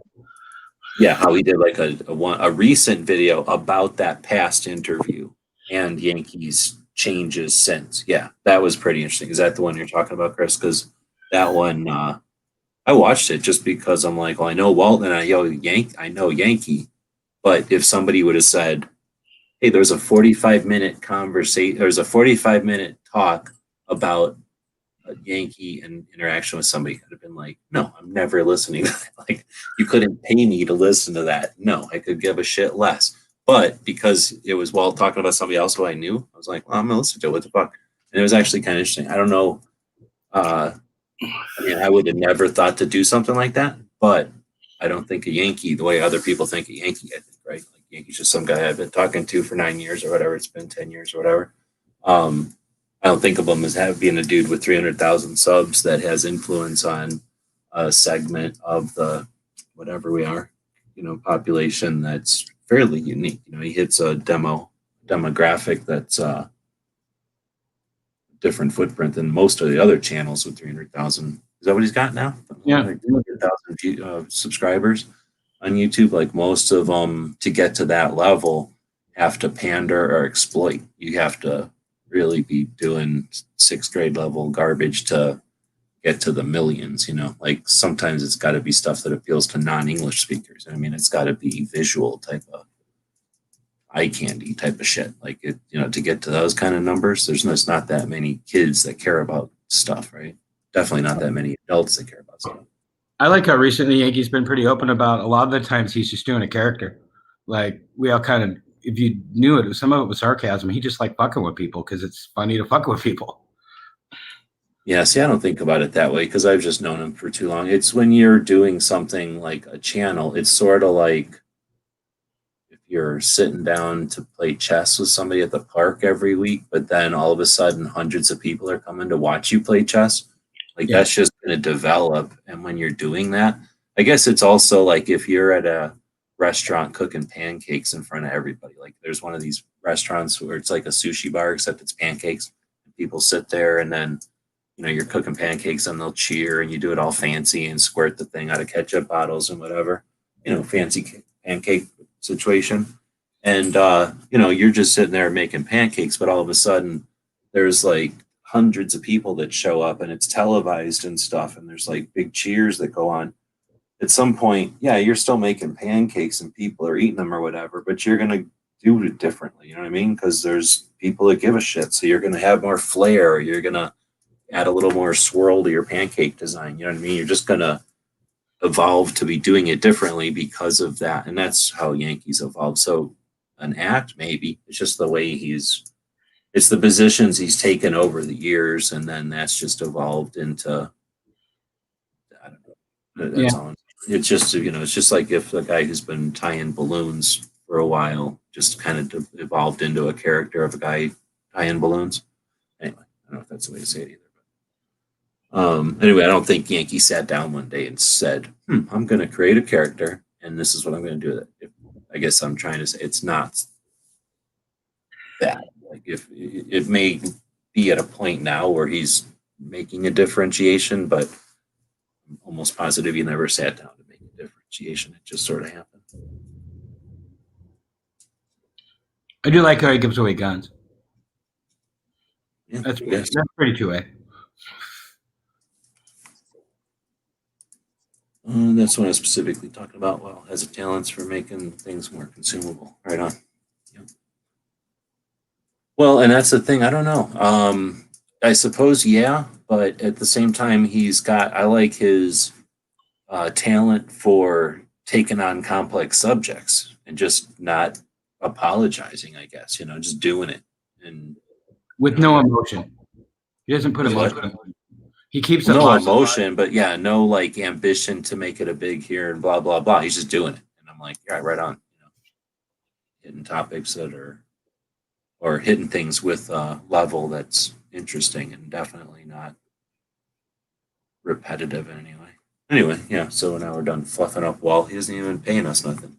I feel like this is the we're in the pocket of big Walt over there. But that's what happens when you bring fresh stuff. It'd be like I would say, am I crazy? It's like having a modern Smeggy coming in. It doesn't melt all over the place. Leave twigs everywhere. I definitely see the similarity. Yes. I mean, he's younger, more enthusiastic, and he probably can paint better. I'm just saying, but at least he can run a paint booth probably more efficiently. All I'm saying, he's younger. The math skills of a young kid. Well, like I said earlier, I've taken that Smeggy's idea. I stole it straight up from Smeggy. And when I try to when I'm talking to people about 2A, I a lot of times bring up, because I'm with you, I don't bring up the self-defense because that's not what Second Amendment's about. It's never been about that. It's about our actual rights versus the government, not anybody else. Oh, FYI, in the fine print, anything said on here becomes the property of the Daily Gun Show, and you're allowed to use it, especially for Pro 2A stuff, at your leisure. However, we also get like financial credit for it. So any big ass profits you get, we get like a big slice of those big ass profits, even if it's something Smeggy or Bob said. Especially if it's something Smeggy or Bob said. I've definitely never used anything Bob said, but we love Bob. Sometimes you can use something Bob said. It's like defensively, or to get out of an awkward situation legally. Well, I only use it when I talk to the Canadians when they're down here because I'm real close. Oh, that's a good point.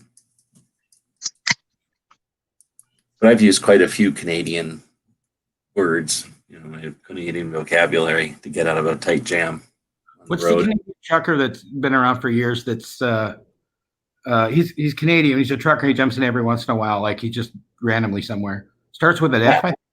Yeah. He was in here yesterday or the day before. Yeah, he jumps in. Well, I think he was in Indiana the other night. So, I guess it depends on when he's. I'm guessing when he's not working, he's at home enjoying his life and not listening to these chats so much, or not into the chat. He used to. What's that? He's got a different. Didn't he talk about having a different rig recently? Oh, seems like every time we talk to him, because it's so infrequently, he's got either a different gig or a different situation with the various. I mean, it's usually been something with driving, but yeah, but he went from like an 18-wheeler to like just a big ass truck with a trailer and does different stuff now. But this time he did say something like he was driving a truck from Indiana to Canada. I think it was legal. I don't want to put any kind of connotation on it, but I'm guessing, not moonshine. I don't He know. seems. Oh, if we ever need it again, I did get that list from Gary today. Cool. Oh, I know what you're talking about.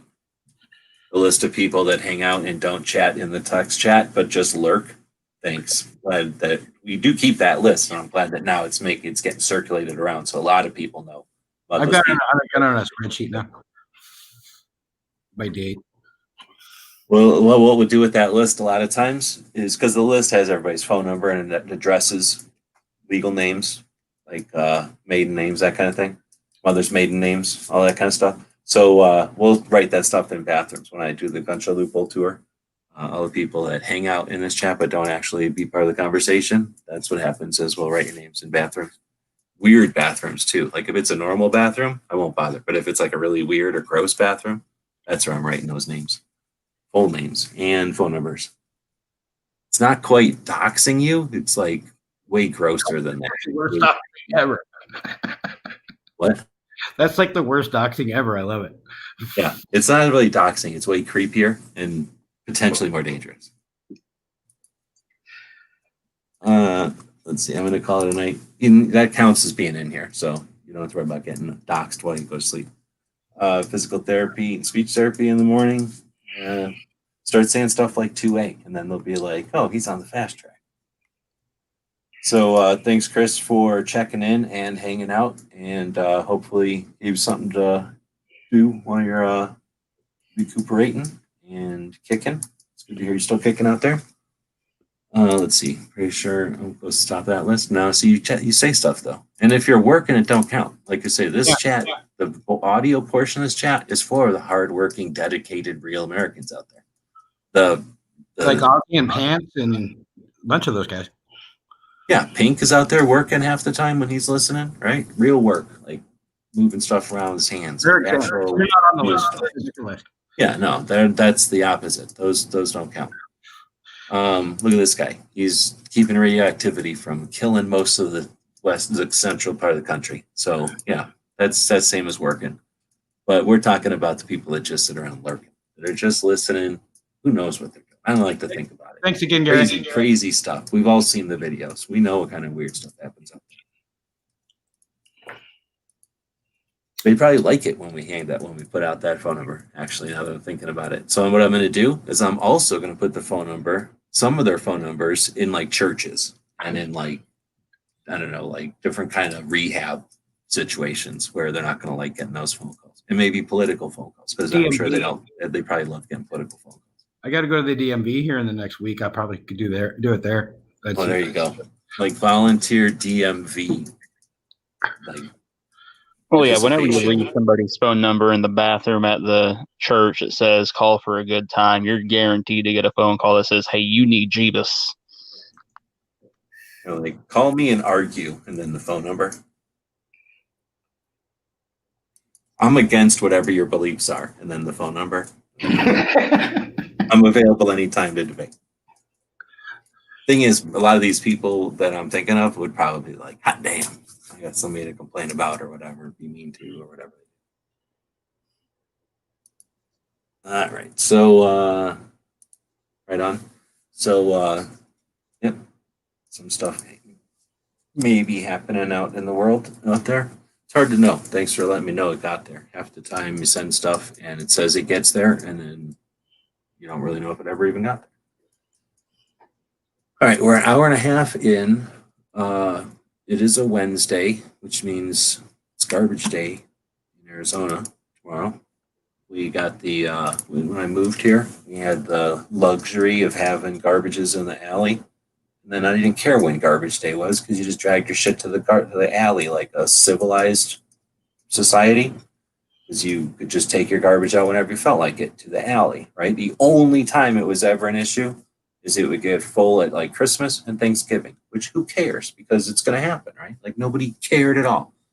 And then some communist, I suppose, maybe a socialist, fascist, decided it'd be better probably for some corporations, bottom line, that everybody has to have their own garbage can. And now each comrade needs to drag their effing smelly, disgusting garbage out once a week, like a bunch of communist freaking ants.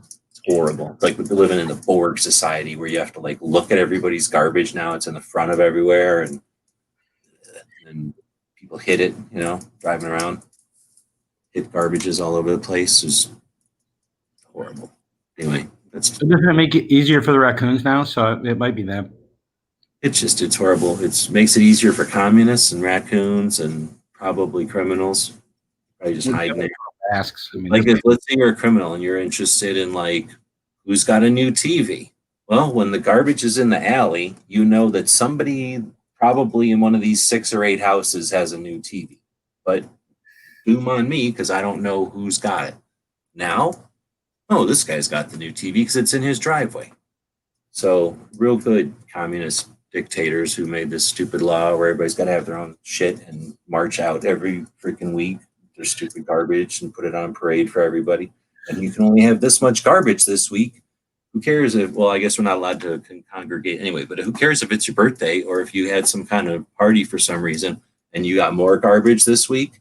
Sorry, comrade, this is how big your garbage can is. Even though there used to be giant community garbage cans that could easily handle a party or a celebration or some kind of car parts coming in and requiring extra packaging to be thrown away, you know, like any kind of number of circumstances that just, oh, my garbage can is full. I'm going to walk 4 houses down and drop it into the next one. You know, there was never an issue. Freaking communists. He started on a stupid thing. Plus, it's got to waste more gas. Now they stop at every single house and the robot does its business. Where back in the day, they'd drive up and down the alley and stop like 4 times on a block with a bigger robot. It was more fun. Horrible. That's it. They're just getting ready for the robots. No, that's what I'm saying. We had bigger, awesomer robots before. Now we got these little weakling 9mm robots running around twice as often. But I guess that could be, who knows what they're trying to butter us up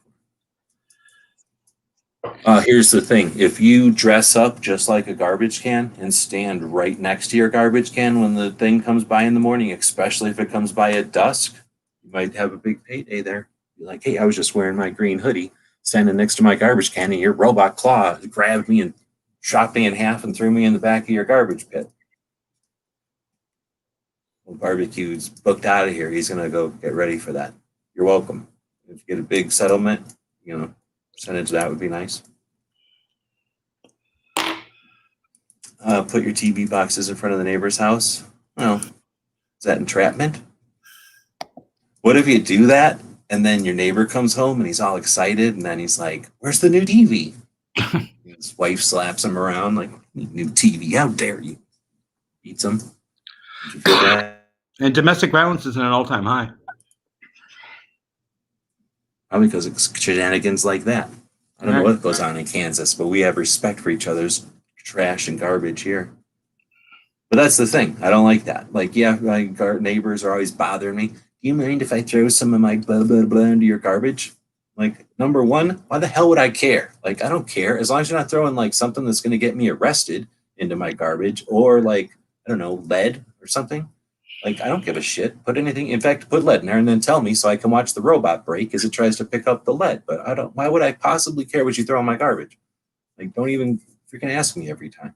But, like, they're constantly throwing away extra tires or stuff, you know, because they have a bunch of kids and they just, you know, live a real life with a bunch of stuff going on. And I'm like, the hell? Why do we? I don't understand the individual garbage cans.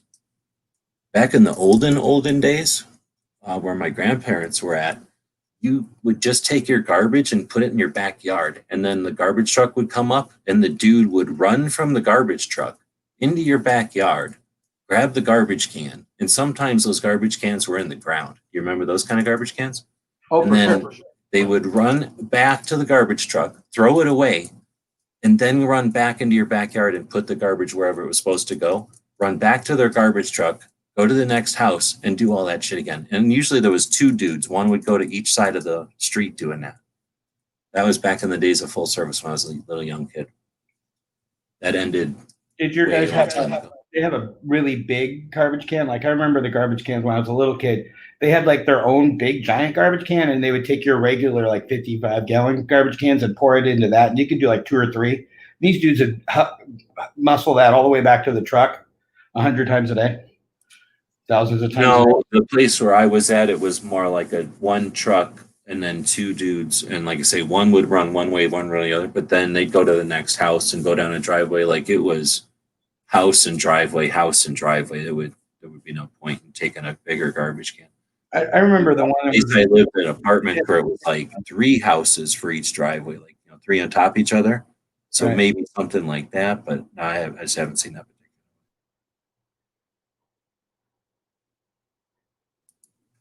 Well, I still know places where you can burn garbage. In fact, there's like where I ripped off this dog, they can still burn garbage. Like on the other side of Tucson, they can still burn garbage. Yeah, when I was growing up, everybody had a burn barrel. It wasn't just on farms.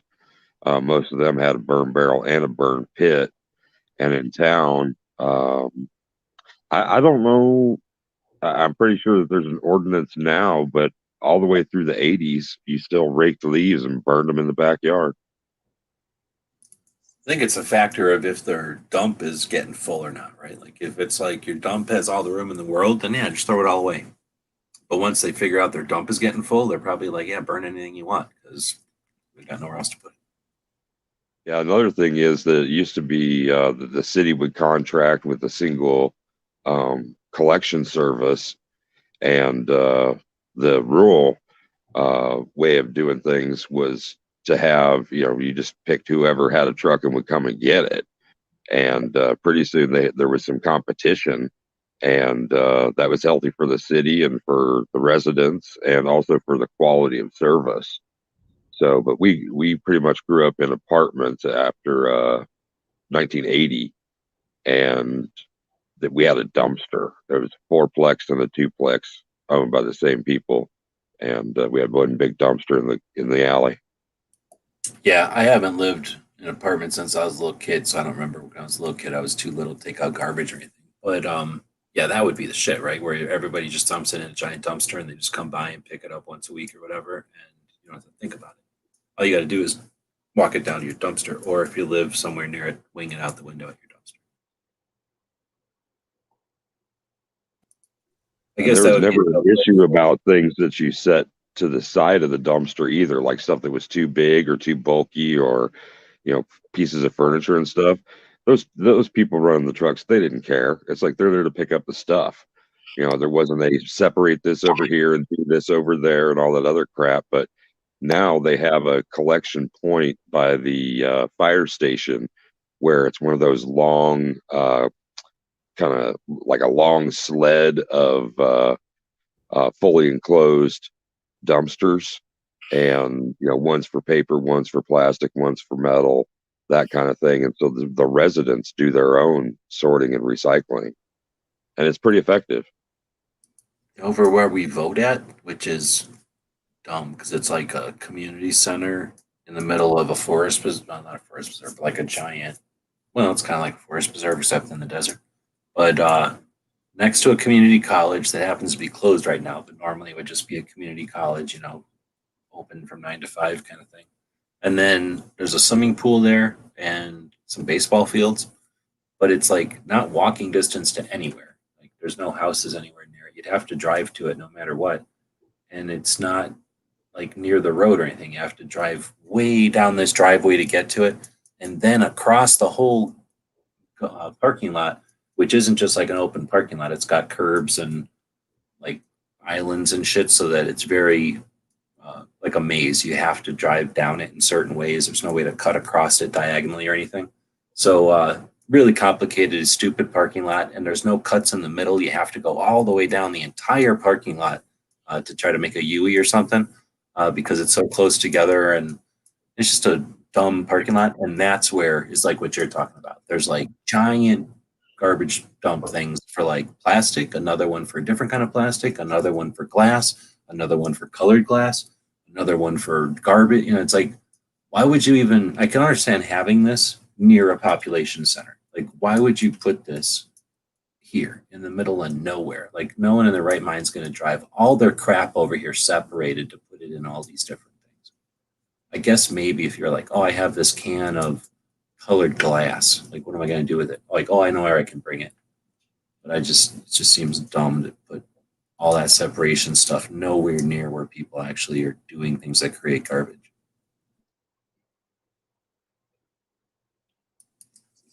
Otherwise, all we have is a blue recycle bin that everybody's supposed to throw out everything recyclable into, which I'm assuming goes somewhere, and then they could pay a bunch of people to like pick through and decide if it actually is recyclable and then throw it into separate piles or something.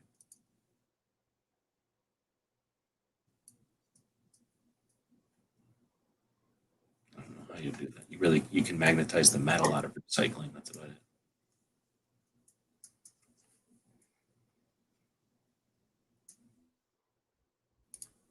We went all over the place. Have I been unmuting when I'm talking and muting when I'm talking? I don't know if I've been doing that or not. But we're almost 2 hours in and we're hardly even talking about guns anymore.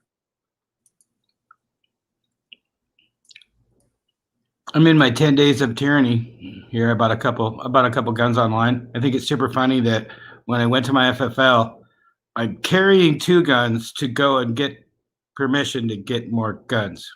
Like, why would I need to wait 10 days? That makes no sense. I already have them. The juxtaposition made me laugh. I think and that's what one of the things I brought up earlier was like, how do we change their playing fields? Like they create these set of conditions and we just meet them there. Like we don't challenge their scenarios. But that's one of them, right?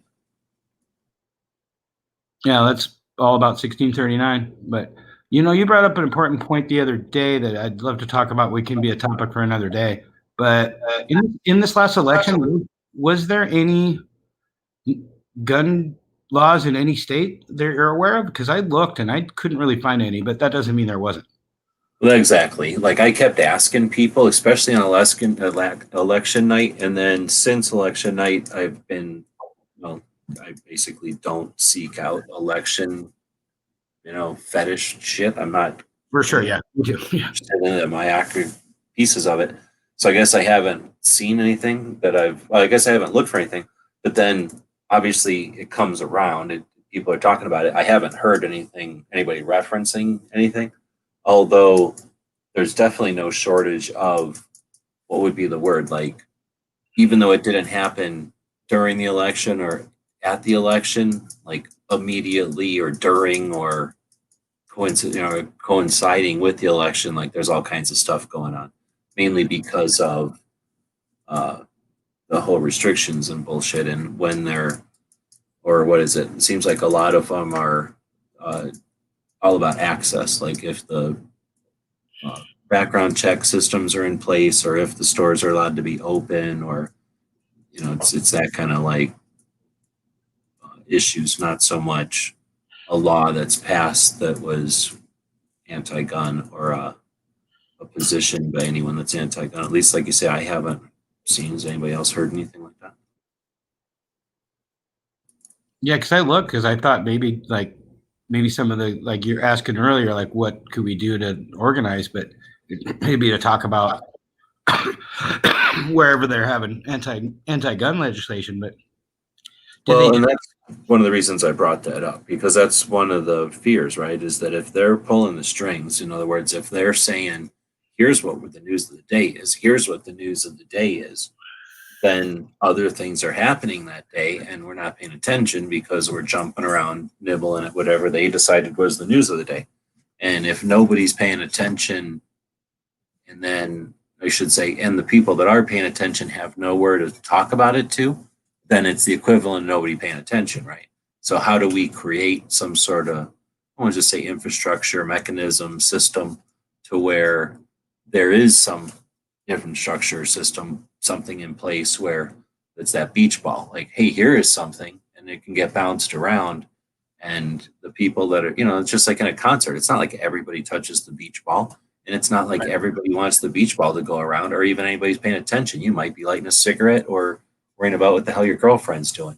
So beach ball might go right over your head, or you might just not be into the beach ball that song, and you just don't pay attention, or whatever. So, the concept that one of us out of 10 or 7 of us out of 10 or 13 of us out of 20 or whatever the numbers are, all that need to be even paying attention to the beach ball. And then when it's right there, a couple of people need to be able to reach up and do something about it. How do we create that kind of system? Because I think that's the problem, is that they're going to shine the light at the confetti coming out of the ceiling, and everybody's just going to drop the beach ball because they're looking at the damn confetti because everybody else is. Like, we have to be able to, not each of us split our attention, but understand that we don't all have to be looking in the same direction. But we definitely get a lot of this, like, we should all be getting along. We should all be working together. I'm like, number one, I don't believe in that. But number two, if we all work together on what? Like one thing? Like, who's the brilliant strategist who's going to lead us to do the one thing in unison that isn't like erroneously paying attention to the wrong thing? Or like, how do we know that this thing that we're all pulling in the right direction on is the thing that we all want to be pulling on the right direction on? What if we make a big fool of ourselves in front of everybody? What if we pull really hard and pull ourselves and fall off step and knock into a wall and all get damaged because we fall on top of each other, and the other side takes that as a victim? Like, there's just not one way to do it, right? Oh yeah, for sure. Anyway, it's getting late and we're 2 hours in and there's only 7 people out there. However, it's frustrating because now you got a bunch of new crew, maybe. I don't know how Gary comes in this late. Is he just waking up? There's no explanation for it. This dude, totally different country. There's not even any way to calculate what time it is there. It's probably like Saturday morning over there, or Thursday afternoon. Who knows? So that makes total sense. He's popping in. Welcome. But like I say, when people are popping in and participating, right, after having such a span of nobody participating, it feels like we should keep going. Again, we got Ozzy out there probably working hard, trying to get things done, doesn't have time to type. I know that some people would say, sure, take your shoe off, learn how to type with your toes, and do your holsters with your hands and type with your toes. But no, we're not going to put that burden on them. No one's going to expect them to do that. Just because it's possible for them to do that doesn't mean it should or has to do that. Oh, somebody's on vacation this week. Look at that.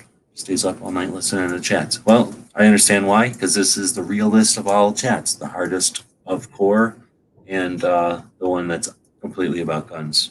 We basically solved a lot of stuff today. If you listen to it backwards, don't listen to it backwards, because you would be creating problems. We solved so many that if you listen to it backwards, it would create problems. So don't do that.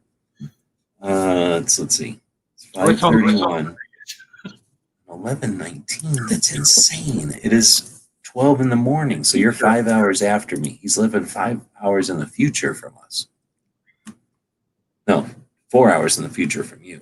5 hours in the future from me.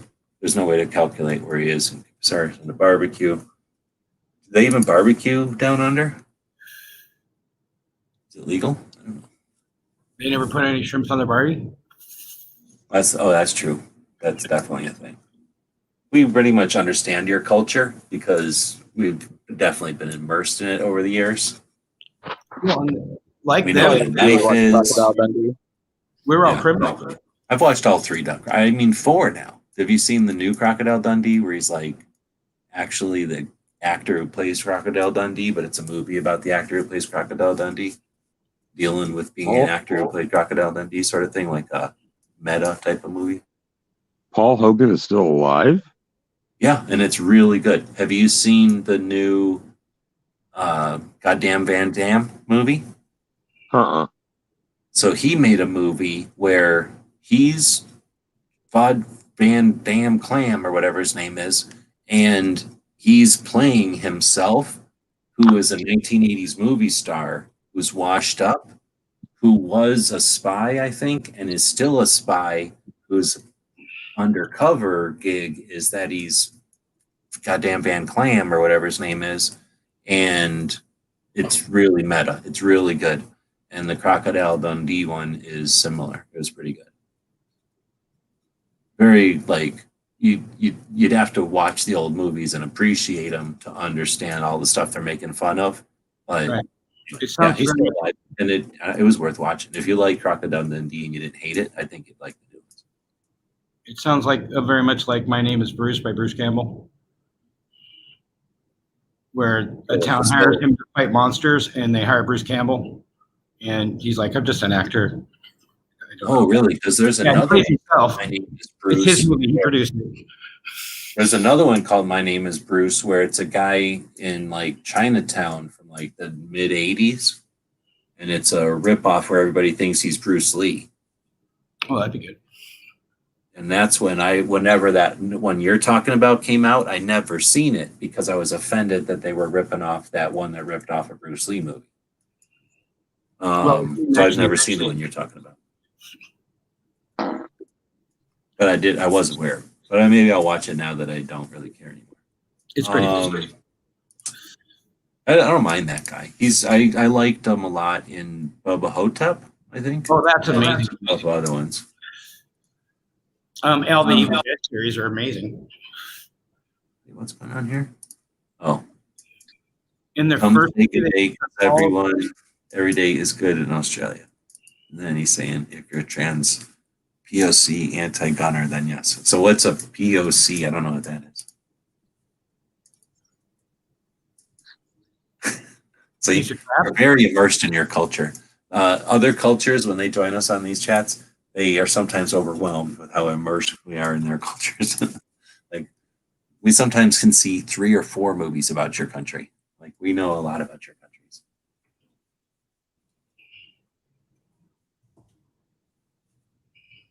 The Evil Dead series on Netflix. I don't watch too many series except for your Baby Yoda series. He just keeps going. It's still ridiculous. I have a double barrel shotgun because of that series of movies too. I thought it was the women grow and the men sunder. I didn't know what the men did. Plunder, probably. But I thought the women were growing. Wow, Gary dated himself there. That's amazing. I love it. All the young kids have no idea what he said. I told the airplane today to somebody who's a 35-year-old coworker of mine, had no idea what I was talking about. You mean like, wait, a song, or are you talking the movie Airplane? Don't Call Me Shirley? Yeah, I said, Don't call me Shirley. I'd say let him crash. Had no idea what I was talking about.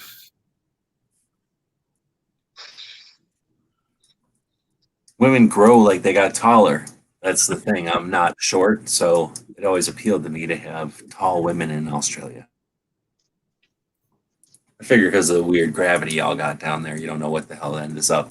I don't know what happens down there. Koala bears are always going to the top of trees. I figure gravity's different. I just assume they spend a lot of time boxing kangaroos. We're on the top of the globe. And when we drop stuff, it goes to the bottom of the ground, right? So if you're in Australia, at the bottom of the globe, doesn't it stand to reason when they drop something, it goes into the floor, like it goes up onto the floor underneath them? I don't know. I watched some movie because I've been watching free YouTube movies. I can't remember the name of it, and it was so not good. It's about it starts out with a kid, and he goes and gets lemonade or something from his aunt. He's in an orphanage, but they let him out of the orphanage to go hang out with his aunt. And he goes to his aunt's house and gets a bunch of lemonade made out of bee pollen or something. And then she's like, oh, now that you're like an 11-year-old kid or something, why don't you go to the top of this mountain and gather more bee pollen for your lemonade? And it's some world where it's some world that's parallel to ours, except that there's another planet that's living right above us, like 15 feet above us.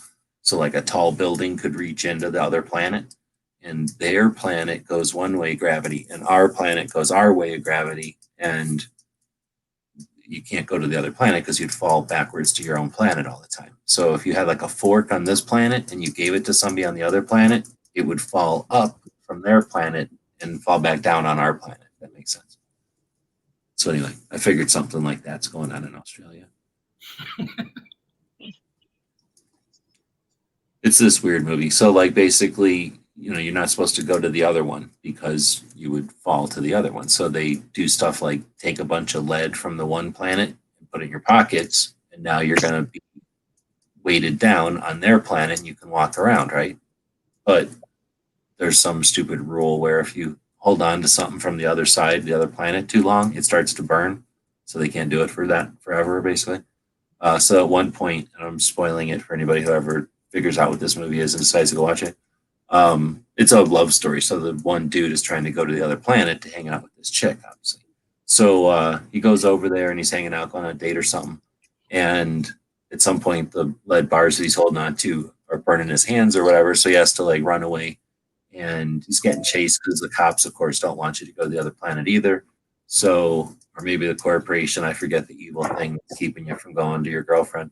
But he ends up having to run away, and he just swims out into the ocean, and then lets go of the lead bars, and then he falls into the other ocean.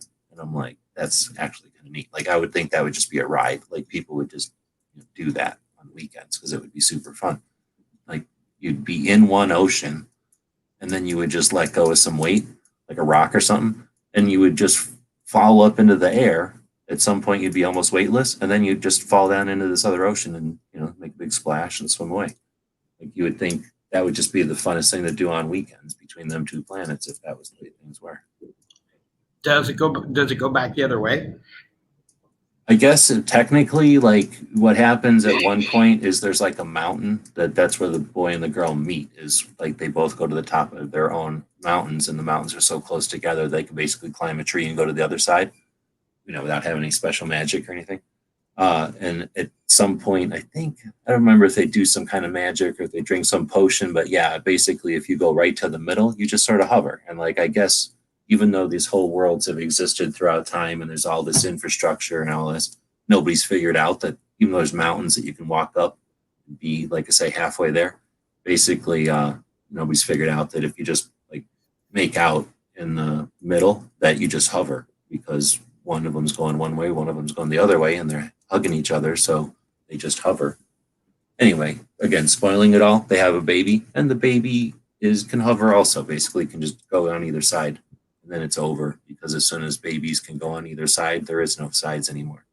And then everybody's woke and the future is happy. So if you get all depressed and mopey from listening to daytime chats that shake their fist at the sky every time the media tells them to, they'll watch this movie that I don't remember the name of and think about how the future can be pleasant, like in Australia, all peaceful and happy all the time, like in Australia.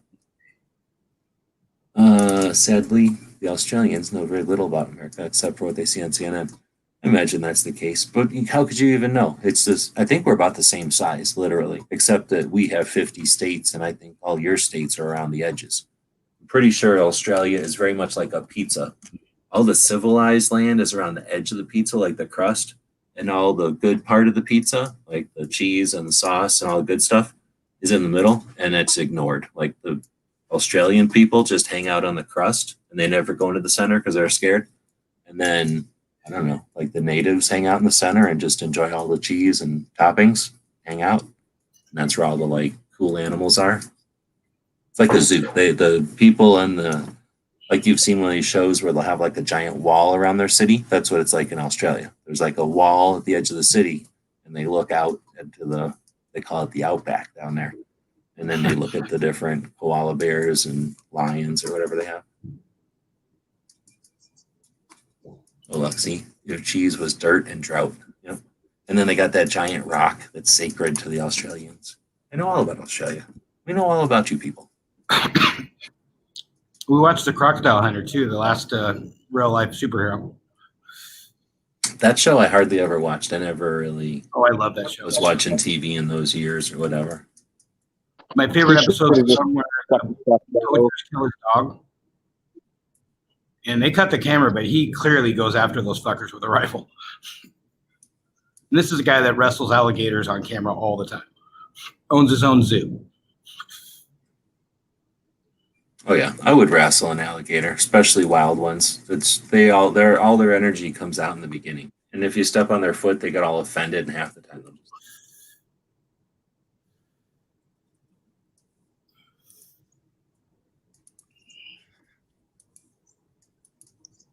Down unders. Up here we call you down unders. Actually, I don't think anybody calls Australians anything except for, Or apparently you people. well, I call anybody you people. Anybody that ain't me, you That's people. all that. But I don't know what, I know people that have gone to Australia, but it's always for like vacations or stuff. I don't know what they do for economy down there. However, one of the best movies ever is from Australia. So you got that going for you. Sadly, I turned down a job in Australia back in '88 making holsters. I wonder what if you'd be making holsters out of kangaroo. That's for damn sure. So it'd be easier because they basically have the pocket already in there. All you'd have to do is put a loop on there and you're done. Here's the problem. You make a holster out of a kangaroo. Is it going to bounce right out of there all the time? Oh, and he'd have to change his name to Ozzy Osbourne. It's true. Do they even have a moon down there? Like, can they see the moon from underneath of the equator? I don't.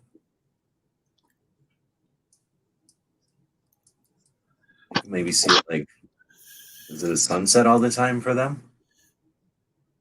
So if I'm sure they've Australians are seen it. down under, why don't we call people from Greenland up overs? That's a good point. And nobody lived up there for a long time. Yeah, nobody really lives in Greenland. Until Al Gore ruined it, it was under snow. They couldn't live there. But you know how in Alaska it'll be like daylight for 6 months? That means that in Australia it's dark for 6 months, right?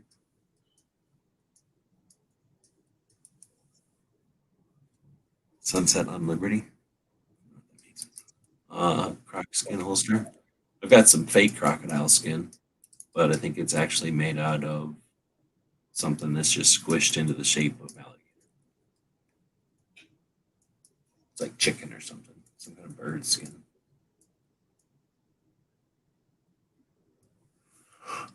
All right, now it turned into a mean Australia. What would that be? Roast? No, it would be lighthearted. We've just been viciously mean to Australia, or I have. So they're pretty good. They're a continent. They're still kicking down there. Got a lot of good critters. We'll go around the thing and see if people would go to Australia if all expenses were paid. So, would you go to Australia if all expenses were paid? Yep.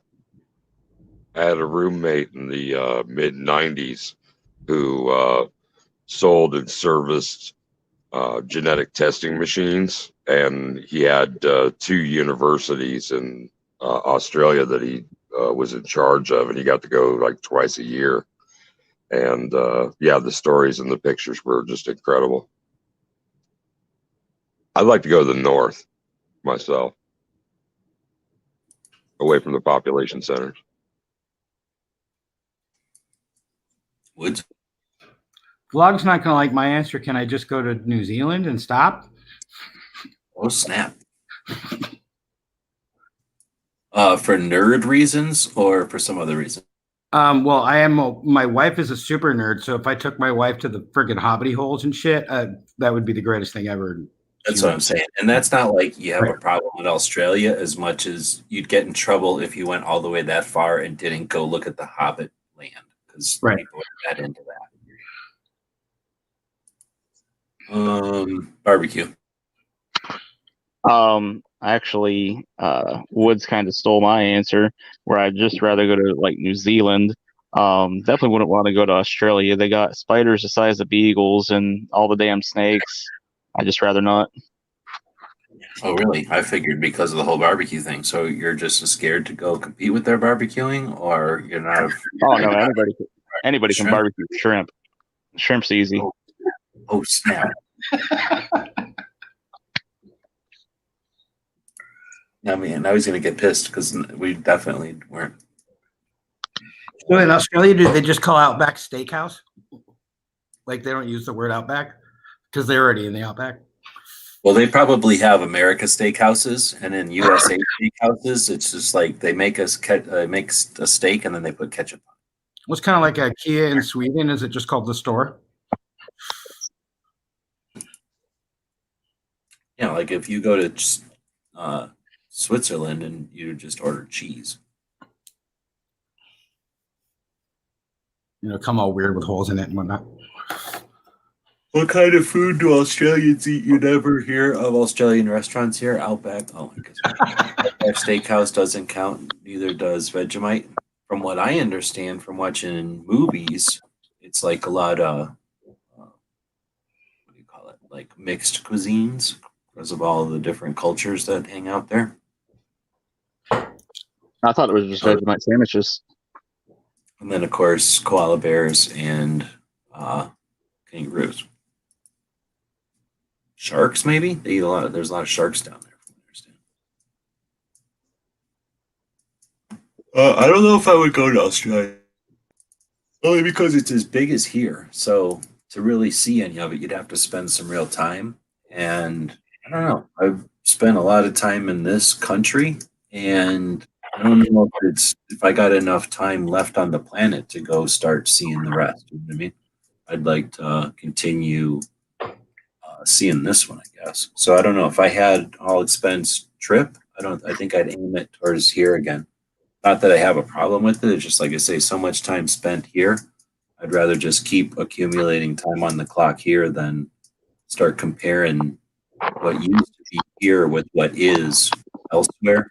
If I would have changed my route, I probably could have gone a different way and done traveling on a worldwide scale with other people and stuff and like choosing different careers and things.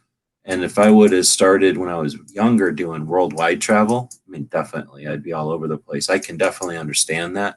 Like I said, though, I think I'm just too far into this path to, like I say, I would be comparing old United States with new rest of the world, and that just doesn't. I'm not interested in that. I don't think that would give me much fulfillment or what. But I don't know, like just a one trip. The thing is, I know people that have gone there, and it's like 24 hours to get there. So it's not just Australia. Like I wouldn't go anywhere that takes 24 hours just to get there. It just sounds like I don't know. Like I would be looking at all the, or I'm interpreting that as like all the soreness and uncomfortableness and fatigue. Like I don't see that as being relaxing. That seems like an endurance thing in order to get to the payoff. And then knowing that there's a cost to get home, another endurance thing to get home.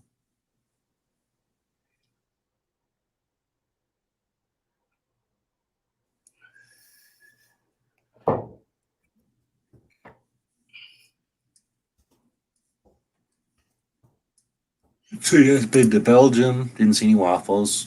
I don't even know if Belgian waffles are from Belgium. I think that might be a fake. Also been in Brussels, didn't see any Brussels sprouts. Again, pretty sure that's fake. I don't know what you're talking about there. Never saw any English muffins in England. I have to ask Rick about that. But I'm pretty sure they do have English muffins, but they just call them. Those crazy people call cookies biscuits. Yeah, that's what I'm saying. They probably call it a cookie or like a wafer or some dumb name that's wrong, but I'm almost positive they have them. And they don't look like ours necessarily. They look like ours if they weren't toasted, right? Theirs look like more like a blob of uncooked dough. But once you cut them open, they look exactly the same. And I'm only going off of some show I watched, like probably Sherlock Holmes or something. And they were just doing it in front of the camera. And I'm like, I'll bet you that's their English muffin right there. Did he go to these places or was he taken to those places? Is it traveling if you're like taken there, or do you have to intentionally go to a place for it to be traveling? He did have French fries in France. That's because they cut everything in that shape in France, because they're always puckering. So everything they eat has to be in a straw type of format so they can cram it into their mouth. What about the communists order French fries? Liberty If fries. you want real fries, you order freedom fries. Is that like a wedge? Kind of barbecue version of a fry? No German chocolate cake. I don't understand German chocolate cake. There's chocolate in it, but then they're like, well, I'm determined to ruin the chocolate somehow. So let's just start wiping things on it until it's not appealing anymore. Not a big fan of it. Was it made by real Germans or off-brand? You're talking about the German chocolate cake? For sure. You're like that kind of chocolate cake? You remember that part where you said chocolate cake? Pretty Yeah, much I like, hear you. unless you There's- put weird crap on I it. grew up Fruited. with like a bunch of ethnic old ladies. So like whatever my grandma was, she knew, well, both of my grandmas knew a whole bunch of other kind of ethnic old ladies. So I mean not every kind. I'm not like some sort of like I didn't live in like Chinatown or something or some whatever they call like the uh, multinational hub of some city or something. But definitely knew like German old ladies and Polish old ladies and Italian old ladies and just all kinds of different old ladies. So I've had German chocolate cake that'll knock you over. Like that is just, like a little old grandma made it for her family. Like it was amazing. So every time I eat German chocolate cake that ain't that, You're like, man. like, what did you do? This ain't German chocolate cake. This is corn syrup wiped on a chocolate cake with coconut in it. Anyway, so yeah, that's my thing. Because the difference between like ice frosting that'll just melt in your mouth, and it's like, wow, was I just eating something, or did I just have a pleasant, experience in my mouth right now? Like, and then you go eat something from like I don't know, like a Walmart, and it's got like a corn syrup and chemical taste as the like solvents evaporate from your mouth that had the flavoring in it. Like it's just a totally different experience. So anyway, I guess I got opinions on chocolate cake. We got into cookies yesterday. Let's see. Got an airplane and traveled there back in '97. Interesting. Can someone explain the difference between Black Forest and German chocolate? Cherries? Yeah. Oh, the whipped cream and cherries on top of the walnuts and coconut thing? I don't know which one's which, but now that you say that, for some reason, I think I think they're very similar, but I think the inside's exactly the same. Or is there cherries inside of one of them? But for some reason, cherry extract or something. I remember it being red, right? Like a red hinge to it. Maybe it's raspberries, but there's something, red. I don't know if it's cherries. It might be some other, but that might be the difference.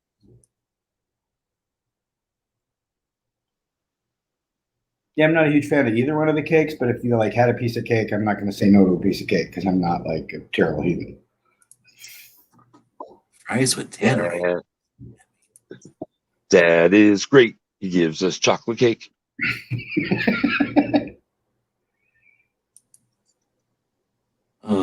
What flavor ethnic? Pause. I don't understand that part. Am I missing it? I could also be missing big chunks. We've demonstrated earlier that the duck here is not doing good at pulling in all the actual comments.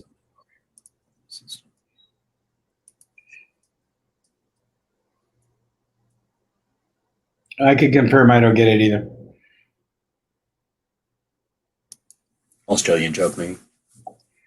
Well, ethnic flavor. I just don't know what ethnicities, flavors he's referencing. Well, there's a lag, so he's probably listening to something I said a minute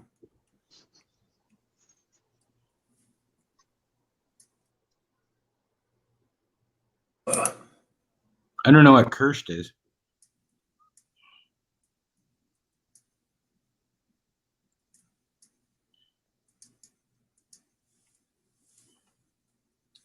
Kirsch. Is that a liqueur? Oh, I think there's Kirsch in Black Forest cake. Yeah. Okay. I'm just not sure what Kirsch is. I think it's a liqueur. There you go. Yeah, he's saying cherry liqueur. That So makes Gary, sense. now I'm hungry. Here's the thing. So I went to Walmart and I bought I was going to get some potatoes, and I normally get my instant mashed potatoes at a different place. So I'm like, I'm not going to that other 8 different places today. I'm going to go to Walmart. That's it.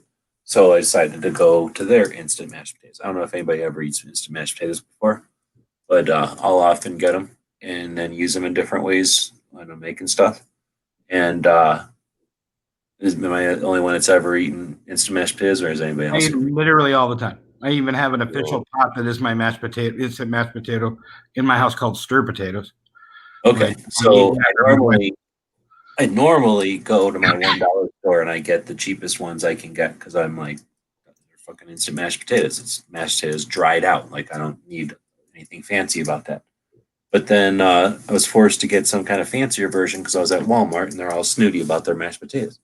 So I got these kind called instant red mashed potatoes. And it's like a whole nother fucking world because they leave giant chunks of dried ass mashed potato. Well, not only mashed potatoes, just giant chunks of potato in there with some red skin on there. And then the rest of it is actually made out of red potato, which has a different flavor than, I don't know, whatever yellow potato or something they use for regular mashed potatoes. Ruckus. I'm not saying it blew my mind, but I was impressed. And they probably cost twice as much than my regular cheap ass generic mashed potatoes. But yeah, I was impressed. It was pretty good. So, in other words, if you're hungry, now think about eating a thing of mashed potatoes that's a little bit chunky. So it's still got some like not smashed potatoes in there. And not all of them have their skin, but like some of them have their skin still. And then a bunch of butter melting on the top of that big bowl that's all whipped up. And then, as much salt as you like on top of it. Now, see if you're hungry. Or maybe you don't like mashed potatoes. Maybe you don't like a giant bowl of mashed potatoes. You won't like what I do. Because I'll get up my mashed potatoes and then I get a big. When I'm at Costco, I get the big thing of chicken, and I already know you hate chicken. Oh yeah, I throw the chicken in there, and I put it all together, and then I throw cheese on top of that, and that's living, buddy. You're eating in 10 minutes. Wait, hold on. What do you do now? You take mashed potatoes. So take the mashed potatoes, make the mashed potatoes. What does it take? Like 3 minutes or something like that? Depends on how I make them, but yeah, moments. And then open up the can of chicken, pour out the water or whatever, and then take. You're talking like a can of chicken, like tuna. Right. Well, but it's chicken, yeah, but like in a tuna can, and then throw it in there, and then throw cheddar cheese on top of that, and mix it all together. And yeah, you lost me at that concept, but you're talking hot or cold? Hot. No, wait. The potatoes are hot, but then you heat it up, the chicken out of the can. Yeah, like you just have to cook it for another like minute, maybe. Warm up the chicken. The chicken's already cooked. Yeah, I've tried to emulate the KFC bowls or whatever. Cutting up a couple of chicken tenders, throwing them in the air fryer, making mashed potatoes and some gravy. I prefer the cream style, and then assembling it out. A little bit of canned corn and some cheese, and yeah, it's hearty. I like to think that I made the KFC famous bowl. That's what I'm talking about. Back when I was a kid, there was a KFC buffet that my parents would go to periodically. So I would just get a plate of mashed potatoes, throw a bunch of cheese on top, throw my chicken on there, and just have it all together like that. And then like 10 years later, they're like, yeah, we're just going to make this a menu item. Yeah. The trough. Truly. And Matt was talking about how they take a piece of chicken, quote unquote, and then smash it, right? And when you can do that with a real piece of meat, I suppose. Like hit it with that one hammer that's got a little spikes on it, like that'll technically do this, I suppose. But that's not what Taco Bell's doing. Anyway, Taco Bell takes a piece of chicken, they bread it. Well, I think they had done this. I don't think they do it still. The way he was talking about it. Anyway, they take that piece of meat and then bread it and then deep fry it in the shape of a taco shell. Then put taco crap inside of it, and then you eat it like that. That's a heart attack. Yeah, it doesn't sound good, but yeah, congratulations, you won the cholesterol lottery. Jesus. Well, how about when KFC said, you know what, screw buns, they're overrated. We're just going to take 2 pieces of deep fried chicken and use those as buns. Boneless, so that ain't so much chicken as like the pieces of chicken put together into a boneless patty, and then the rest of what you're about to say. Yep, but it was incredible. Yeah, it was delicious. I remember when I was a little kid, we didn't eat Kentucky Fried Chicken all that often. I think it was just because nobody liked it. They would rather eat whatever. It was more like if something happened and whatever. Like it was only like I could count on one hand how many times we ate Kentucky Fried Chicken as a little kid. And then I never ate anything like that since I was a little kid, right? So that I only have a very limited experience with Kentucky Fried Chicken, and I don't remember ever deciding to go to Kentucky Fried Chicken in my life. But so it's not like I'm no expert. But I remember that they had a piece that was white meat, but it wasn't a breast; it was the in between part. They still do that, like they cut a breast into 3 pieces instead of 2. Yeah. That freaked me out. Tenders or strips or whatever they call them. Oh no, way before all that. It was just it was whatever your breastbone is. Like is that your sternum? It was the sternum of the chicken. So it was like it had white meat on either side, but it was also the sternum, the center. Weird. Yeah. So you'd get like a breast, and then this part. I don't know. I'm pretty sure that was the thing. Yeah, they cut it half right in the sternum now, right? I have no idea. Yeah. I would That's assume it usually would make more sense to me, but just cut up the rib cage and split it. Probably some mathematical genius figured out this many pieces fit in the fryer better if we do it this way. oh no, I'm almost positive that's what it was, because that wasn't so much a fryer as a weird pressure cooker fryer thing, right? Like that was a unique piece of equipment, and I would have been eating that stuff at the time before it was super, like, whatever, industrialized, I would imagine. KFC is one of the biggest. I mean, it's McDonald's and is it McDonald's and then KFC? I'm pretty sure they're bigger than anything else. It's hard to say because they are together with Taco Bell and stuff now.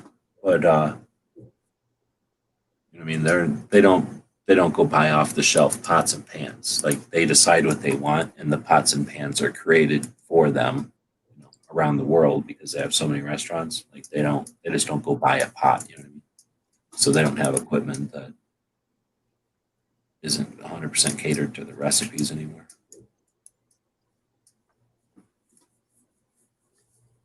I think it'd be interesting to go to some of these fast food places around the world, just to try their different menus. Because, like, I've heard, McDonald's in Japan, they've got things like squid and stuff on the menu. Not that I really want to have squid, but it'd be neat to see the different options.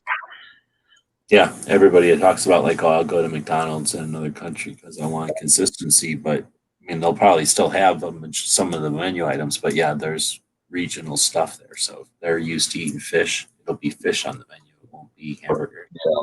Only Like hamburger. like the Coke thing in Vegas, where you could try the flavors around the world.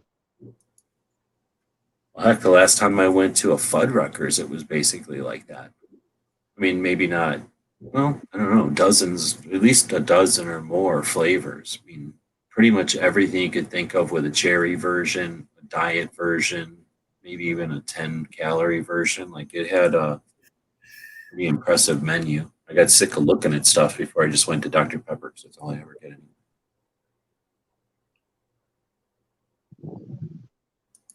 Actually, shit, I don't even remember the last time I drank a soda. Just went to Wendy's. I just want Wendy's to come to Australia. I missed that a few days ago. I see Wendy's. I can't remember the last time I went to a Wendy's. Probably to get a Frosty. If you go to Wendy's and you didn't get a Frosty, you failed. The only thing I ever get there, I might have got French fries from there, but I don't really like their French fries. I'll eat their French fries I would have eaten their French fries if I was super hungry. So, When I still ate all that crap, I liked Wendy's more than almost any other. Just because you could get chili, and that chicken sandwich back in the day was good, and compared to eating hamburger all the damn time. And then you could get the triple or some shit. Like you could get an amazing hamburger there. I probably stop there once every couple weeks because of the chili, and it's on the way home from work, literally on the same road. Oh, it was potatoes. That was the other thing. You get a chili and a potato for a while. That was like, Yeah, they have the potatoes. You're right. do they still do that? I think so. I think they're still on the dollar menu. They're so not as how good as they used to be. Sorry, what's what? $1 for a potato? Holy moly. Yes, Yeah, well, it comes with what? Sour cream and butter, sour cream, and chive for $1, and then you can put cheese and bacon and all that other shit on for extra. But yeah, it used to be you could get the small chili for $1 and a small fry and potato and like regular cheeseburgers. So $5 you get the full. You know, their baked potatoes are probably the healthiest for you out of anywhere you probably get them, because I'm guessing they're probably just microwaved, like anything else. And a lot of people don't realize that if you're making a baked potato or something, the best way to cook it is actually to microwave it, because it gets cooked so quickly, it doesn't give the starches time to break down into the sugars and everything. I mean, obviously there's still sugars, but they can't break down whatever way they do when you're cooking them for a prolonged time in the oven. Oh, really? I figured you were going to say because you don't have to put oil or something on them, to goop them up. But I didn't hear. Have not heard about that. That's interesting. Yeah, I was watching the doctors that show probably about a year ago or so, and it's just something that was on, and I heard that, and I kind of was like, what? And I rewound it real quick and replayed it, and I was like, oh, well, that's pretty nifty to know.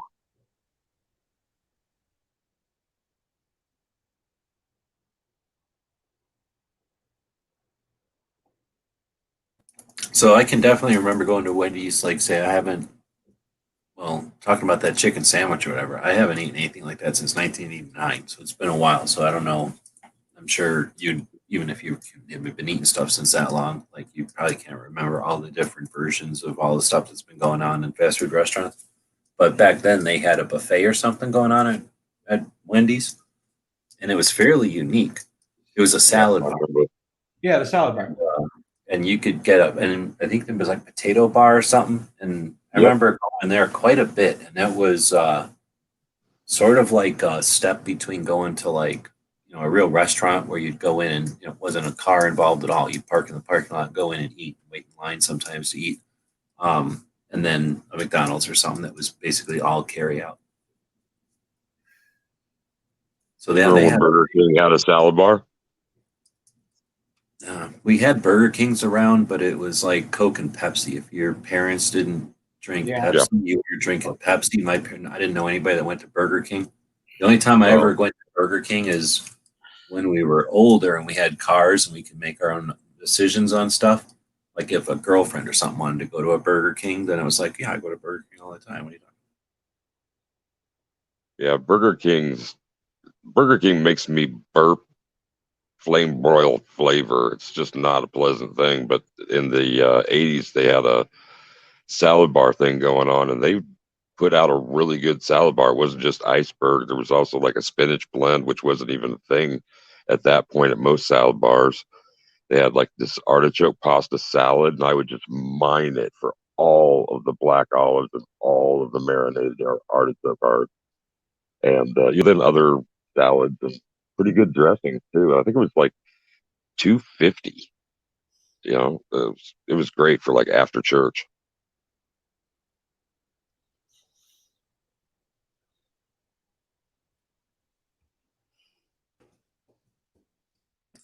We had a place called, I don't remember, but it had flame broiled crap, and it was before. Well, I guess probably I was a little kid, so it was a really little kid, so I don't remember if commercials were doing the flame broiled war thing, because that was the difference between McDonald's, right? You go to McDonald's and they were fried. You go to Burger King and they're on that chain thing that goes across the flames. So we went to this place when I was a kid that was like that. They had that conveyor belt of chains, that you put the hamburgers on and they would go across and drip out all their drippings into the flames. Like that all happened sort of in front of you, like behind like at a McDonald's where they pass the stuff from the front to the back. Like instead of that, you could see the hamburgers going across because it was such a big deal. And you'd be like, oh, I'm getting a hamburger. And I think you could ask for it like well done or something, like they put it through twice, but they were the same kind of hamburgers as Burger King or something. But anyway, I remember that being sort of the attraction to go into that fast food chain. And they had something like a different kind of milkshake or something. It wasn't like a Frosty or nothing. It was just maybe they used real ice cream and they made a big production of like mixing it with an old-fashioned blender. But there was something else unique about it. And I remember going to that place a few times. So when Burger King came along and were like, oh, we're flame broiled, I was like, and like, big deal. Like there's this other place that's been doing that since I was a little kid. So I don't know if, how they changed their marketing or whatever to make that a big predominant thing. I don't know if that was such a big deal in some parts of the country because it wasn't really a big deal in our part of the neck of the woods. Well, the biggest ad campaign for the 70s was the Have It Your Way, and that lingered into the 80s with BKs. Oh, yeah. McDonald's was like, oh, you want one with no ketchup? You got to wait a half an hour because all of ours are made the same way. Where at Burger King, they didn't make them until you ordered it or something. That was their. Of course, McDonald's does that now, but everything's in a warming tray, which can get pretty burly.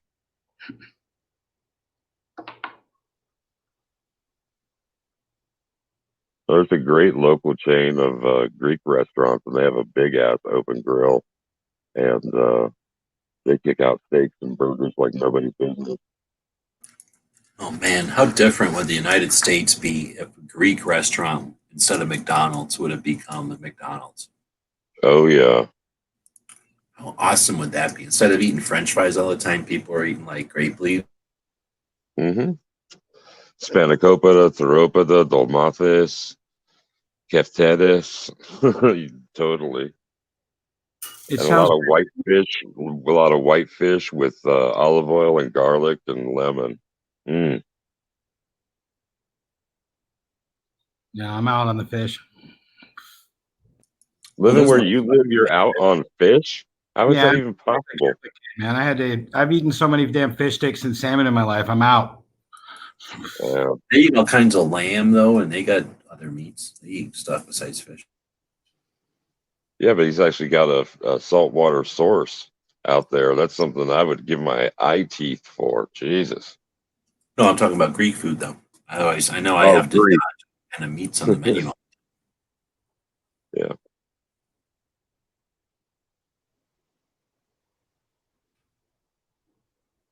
I can eat any country's food, and I've learned this over time, if they tell me whatever their meat on a stick is. If you take a stick and you poke a bunch of, like, and you can cook it somehow, and it's a meat of some kind of mammal, I'll probably eat it. Mm. So none of the chicken bits then? Well, you could go birds. We're good. I just don't want any fish in there.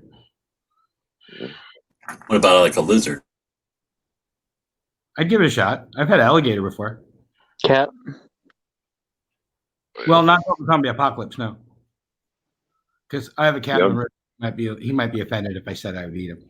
Yeah, it's not just gross. It's gross. I mean, it's not just that they're cats. I mean, that's mean or whatever, but they're gross. That'd be like literally the grossest. It'd be like eating a raccoon, right? It'd be like the grossest, mealiest meat, right?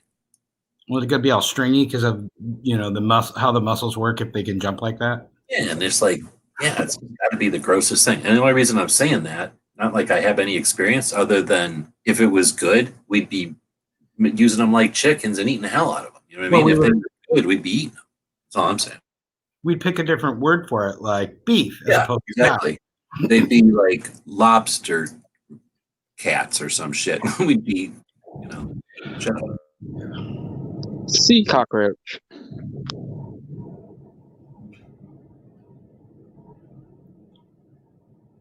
Do you think anybody would eat lobster if it was called sea cockroach? I would. I'm sure. It's usually a people food, and then over time, rich. In New England, it was a prison food. People eat the shit out of bugs everywhere except for here. Like 80% of the world eats bugs, so yeah, I think they would definitely eat it. And then go America. We don't have to eat bugs. Yes. I had a buddy one time. I think he went to Japan. I can't remember 100% though. And he's like, "Oh yeah, I just bought a box of chocolate covered crickets." I'm like, "What?" Yeah, I had that at the ballpark here. I Yeah, lost that it. isn't that weird. Chocolate covers up a multitude of sins. Ever since I moved out here, they'll have bugs in the candy. That's just like a thing from Mexico that Yeah, it's around if you scorpion.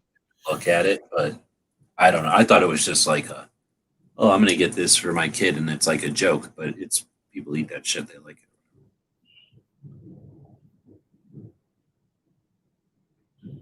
Anybody remember those Jelly Belly jelly beans that were supposed to be like the Harry Potter ones, and they had like earwax and crap like that? Booger. Yeah, they did it again. There's actually some, and I think M&M's did it as well. Maybe last Halloween, and some mother was a social worker was trying to bring charges against her for like child abuse because she was like bait and switching candies that tasted like shit. I don't know what happened to that one, but I've heard of them, but I haven't had any interest to seek them out or try them or anything. well, I never I don't tried 'em. remember. I don't remember ever trying my own earwax, and I don't eat boogers or scabs and stuff. So, I mean, trying to come up with something that's analogous, I couldn't really come up with anything. But then I just had one of these little small boxes that had like 25 or so jelly beans in it. The ones I couldn't identify, I just was like, oh, okay. Never had that one before. The misshapen ones for like half the price or whatever, cheaper. And they just Oh, are like yeah. together or not full bean looking things. They look round or whatever. And there's the goofy ones. They sell those cheaper. Just get them, and then they're always just in a bag of random. Just never any rhyme or reason to the flavors in there. That's my dad's favorite candy. He was born in 1938, and I've always asked him, like, why are you so into jelly beans? And he's like, you gotta remember when I was a little kid, you didn't have chocolate in the middle of Nebraska in fucking 1945. Nope. Mhm. There was the chocolate bar was that big ass fucking bar that your mom had that you weren't allowed to touch because she needed to shave a bunch off if she was going to make a chocolate cake from fucking scratch once a year on your birthday. Yep. But you could get jelly beans. That's interesting. One of one frontier candy that I just do not understand. Whorehound candy. When I read the Laura Ingalls Wilder books in elementary school, she had, there was in a couple of the books there were references to her liking whorehound candy. We found it at a Ben Franklin store, which is like a 5 and dime, and it was from some company I don't know where that made hard candies of all the old timey varieties. I still don't know what the hell it tastes like, but it tastes like some fucking animal's excrement with sugar. It's horrible. Has anybody even heard of that? Whorehound candy? Until just now. No, Okay. but sometimes those things were like, exactly, like, well, if you suck on the butt of a whatever, then your headache goes away. But that's gross. Let's put some sugar in it. And then it would be like, so whenever you got a headache, you take that kind of candy, right? So is it something like that? I don't know. I imagine that anything they could say had a multiple use as a medicine was going to be swallowed by a lot of people. Just foul stuff. Foul. Gary's out there saying he loves it. Ugh. I don't know. I know what you're talking about, though. I've been to Ben Franklin's before, and it's sort of like at the time I went to it, it was the closest thing to what my grandparents would have been going to when they were little kids. Like all the candy was in little glass jars and little lids and shit, and almost all that hard candy is just not good. Like I can't remember any of that stuff being good. Like there was some of it that wasn't as gross as others, but Yeah. I can't think of maybe a butterscotch. Like I can't think of almost any hard candy that I'd ever want to eat ever. The lemon candies were almost always good, like the sticks. Oh, I was going to say those round like drops, but you're saying a lemon stick. I don't think I've eaten a lemon stick, but I guess a piece. I don't know. They could also really sour it up or make it gross or something. I don't know. Yeah, but they didn't start doing that G until after we were, not spending a lot of time in the candy aisle. So, I remember when those fancy suckers came out that they'd stick put the sticks into the display was like a large dowel with sticks coming off of, or with holes in it, and they were like, I don't know, 50 cents or something like that, but it was like, oh, the same year that Lifesavers did the cream series, strawberry cream, cherry cream, and these suckers came out, and they were just so freaking great. But it was all using citric acid, like Sour Patch. They were just solid flavors.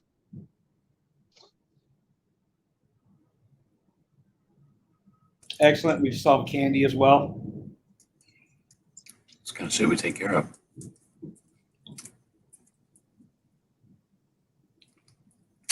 Kind of a tea flavor. I don't know. So to just go back to those whorehound candies real quick. Pretty sure those are chicken feed. Well, isn't he in the pocket of big whorehound candy out there? He had an Amazon link pretty damn quick, almost as if it was scripted, like if he had it sitting there waiting.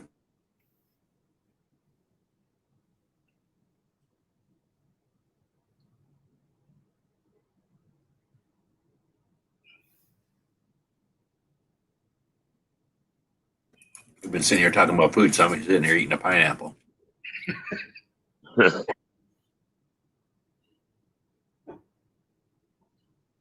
So I just cut them in half and then eat them like a piece of cantaloupe or a grapefruit or something. So I was reading a weird article today, and it was about the old like gangster era. Some of the cops would do those fit specials where they cut their trigger guard. You know what I'm talking about? Of course, cut the front end off the trigger guard so that it only goes out to the bottom of the trigger, and then that way they could get potentially a grip on it quicker. Yeah, yep. They would get in real gunfights on a fairly regular basis because gangsters and all that. But I'm like, does that really help you? I guess they did it for a reason.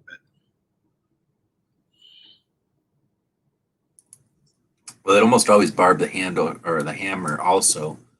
I don't remember if that was for just to get it in your pocket easier or if it was for acquisition on the trigger quicker. But I've had a couple of people talk to me about them whenever there's one in front of us type of situation. So I've never like sought out somebody who really knows or listened from somebody who really knows. I've just had old people tell me their perception of it or their experience with it, out of nowhere when I see one or, I pick it up in front of somebody or something. I've only seen a couple in real life. Like, I don't know, people just don't move them along, I guess. Once they have them, they keep them, I guess, because there had to be some number of them out there. They're not uncommon, I don't think.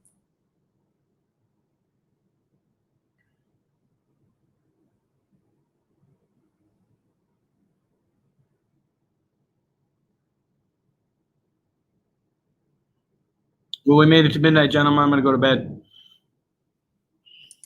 Sounds good. It's about the 3-hour mark.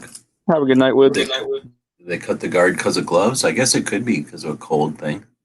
Probably a lot faster than trying to poke a finger into a trigger guard. Although back in the day, revolvers had pretty big trigger guard.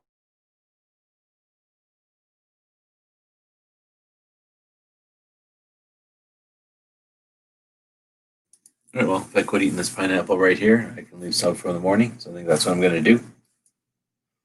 Like I say, that pretty much hitting the 3-hour mark. 3 hours for 2A. That makes 5 days a week. So there you go. That works out perfectly mathematically. Thanks for sticking around. Yeah, you bet. Thanks for joining in. Chicago can get really cold around winter. I've heard of that. I think that's definitely a true statement.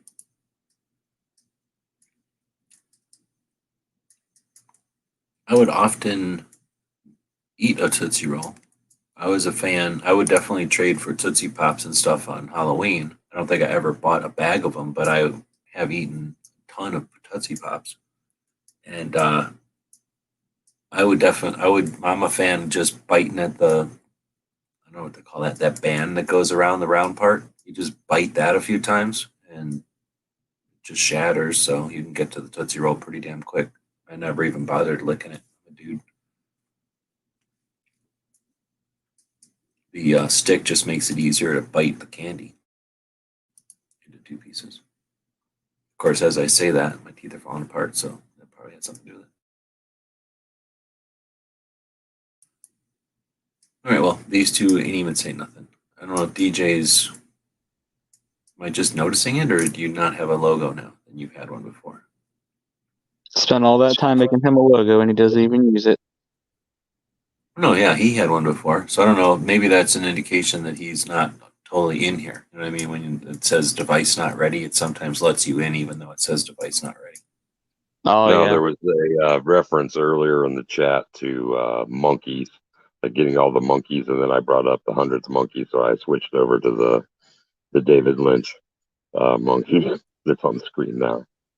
Oh, okay. Yeah, we're not seeing nothing. We just got a white dot. Oh, Yep. that sucks. Supposed to be my monkey. I know it's media night, but things are going well, and I didn't. I have something that I wanted to share. It's a New York Times article. I wanted to read it, but it'd be like a 10-minute read. But it's about gun ownership and suicide, and in the context of 2020. Lots of good observations to be made. So I don't want to. I can save it for next media Wednesday instead of tonight, because it'd be a total bummer to wind up on it tonight. Because tonight was a good time. But was it like pro-gun, anti-gun? I'm assuming something like that is either throw guns under the bus, like they're the culprit, they're the facilitator, they're the things that allow people to finish the job, or it's going to be like impartial. Pretty even-handed.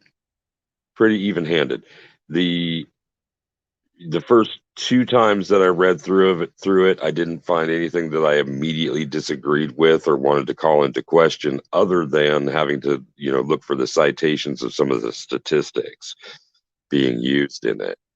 But and I meant to, before the chat tonight, I meant to see if anybody had offered an opinion editorial on her piece yet, to try and get some other ideas there.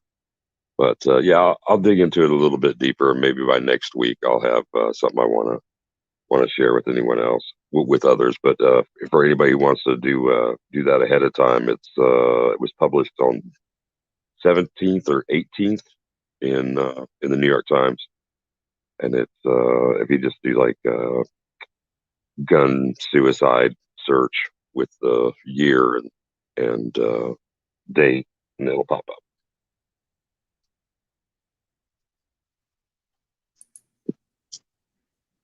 Right on. So without trying to end it without repeating a million times, like the tendency is, I guess we will go slow like this, and that gives people who are listening the last chance to run over to the keyboard and type something in, and then we'll start this all up around 22 hours from now for tomorrow's chat. Thanks everybody for joining us. We'll be back to pick you up later.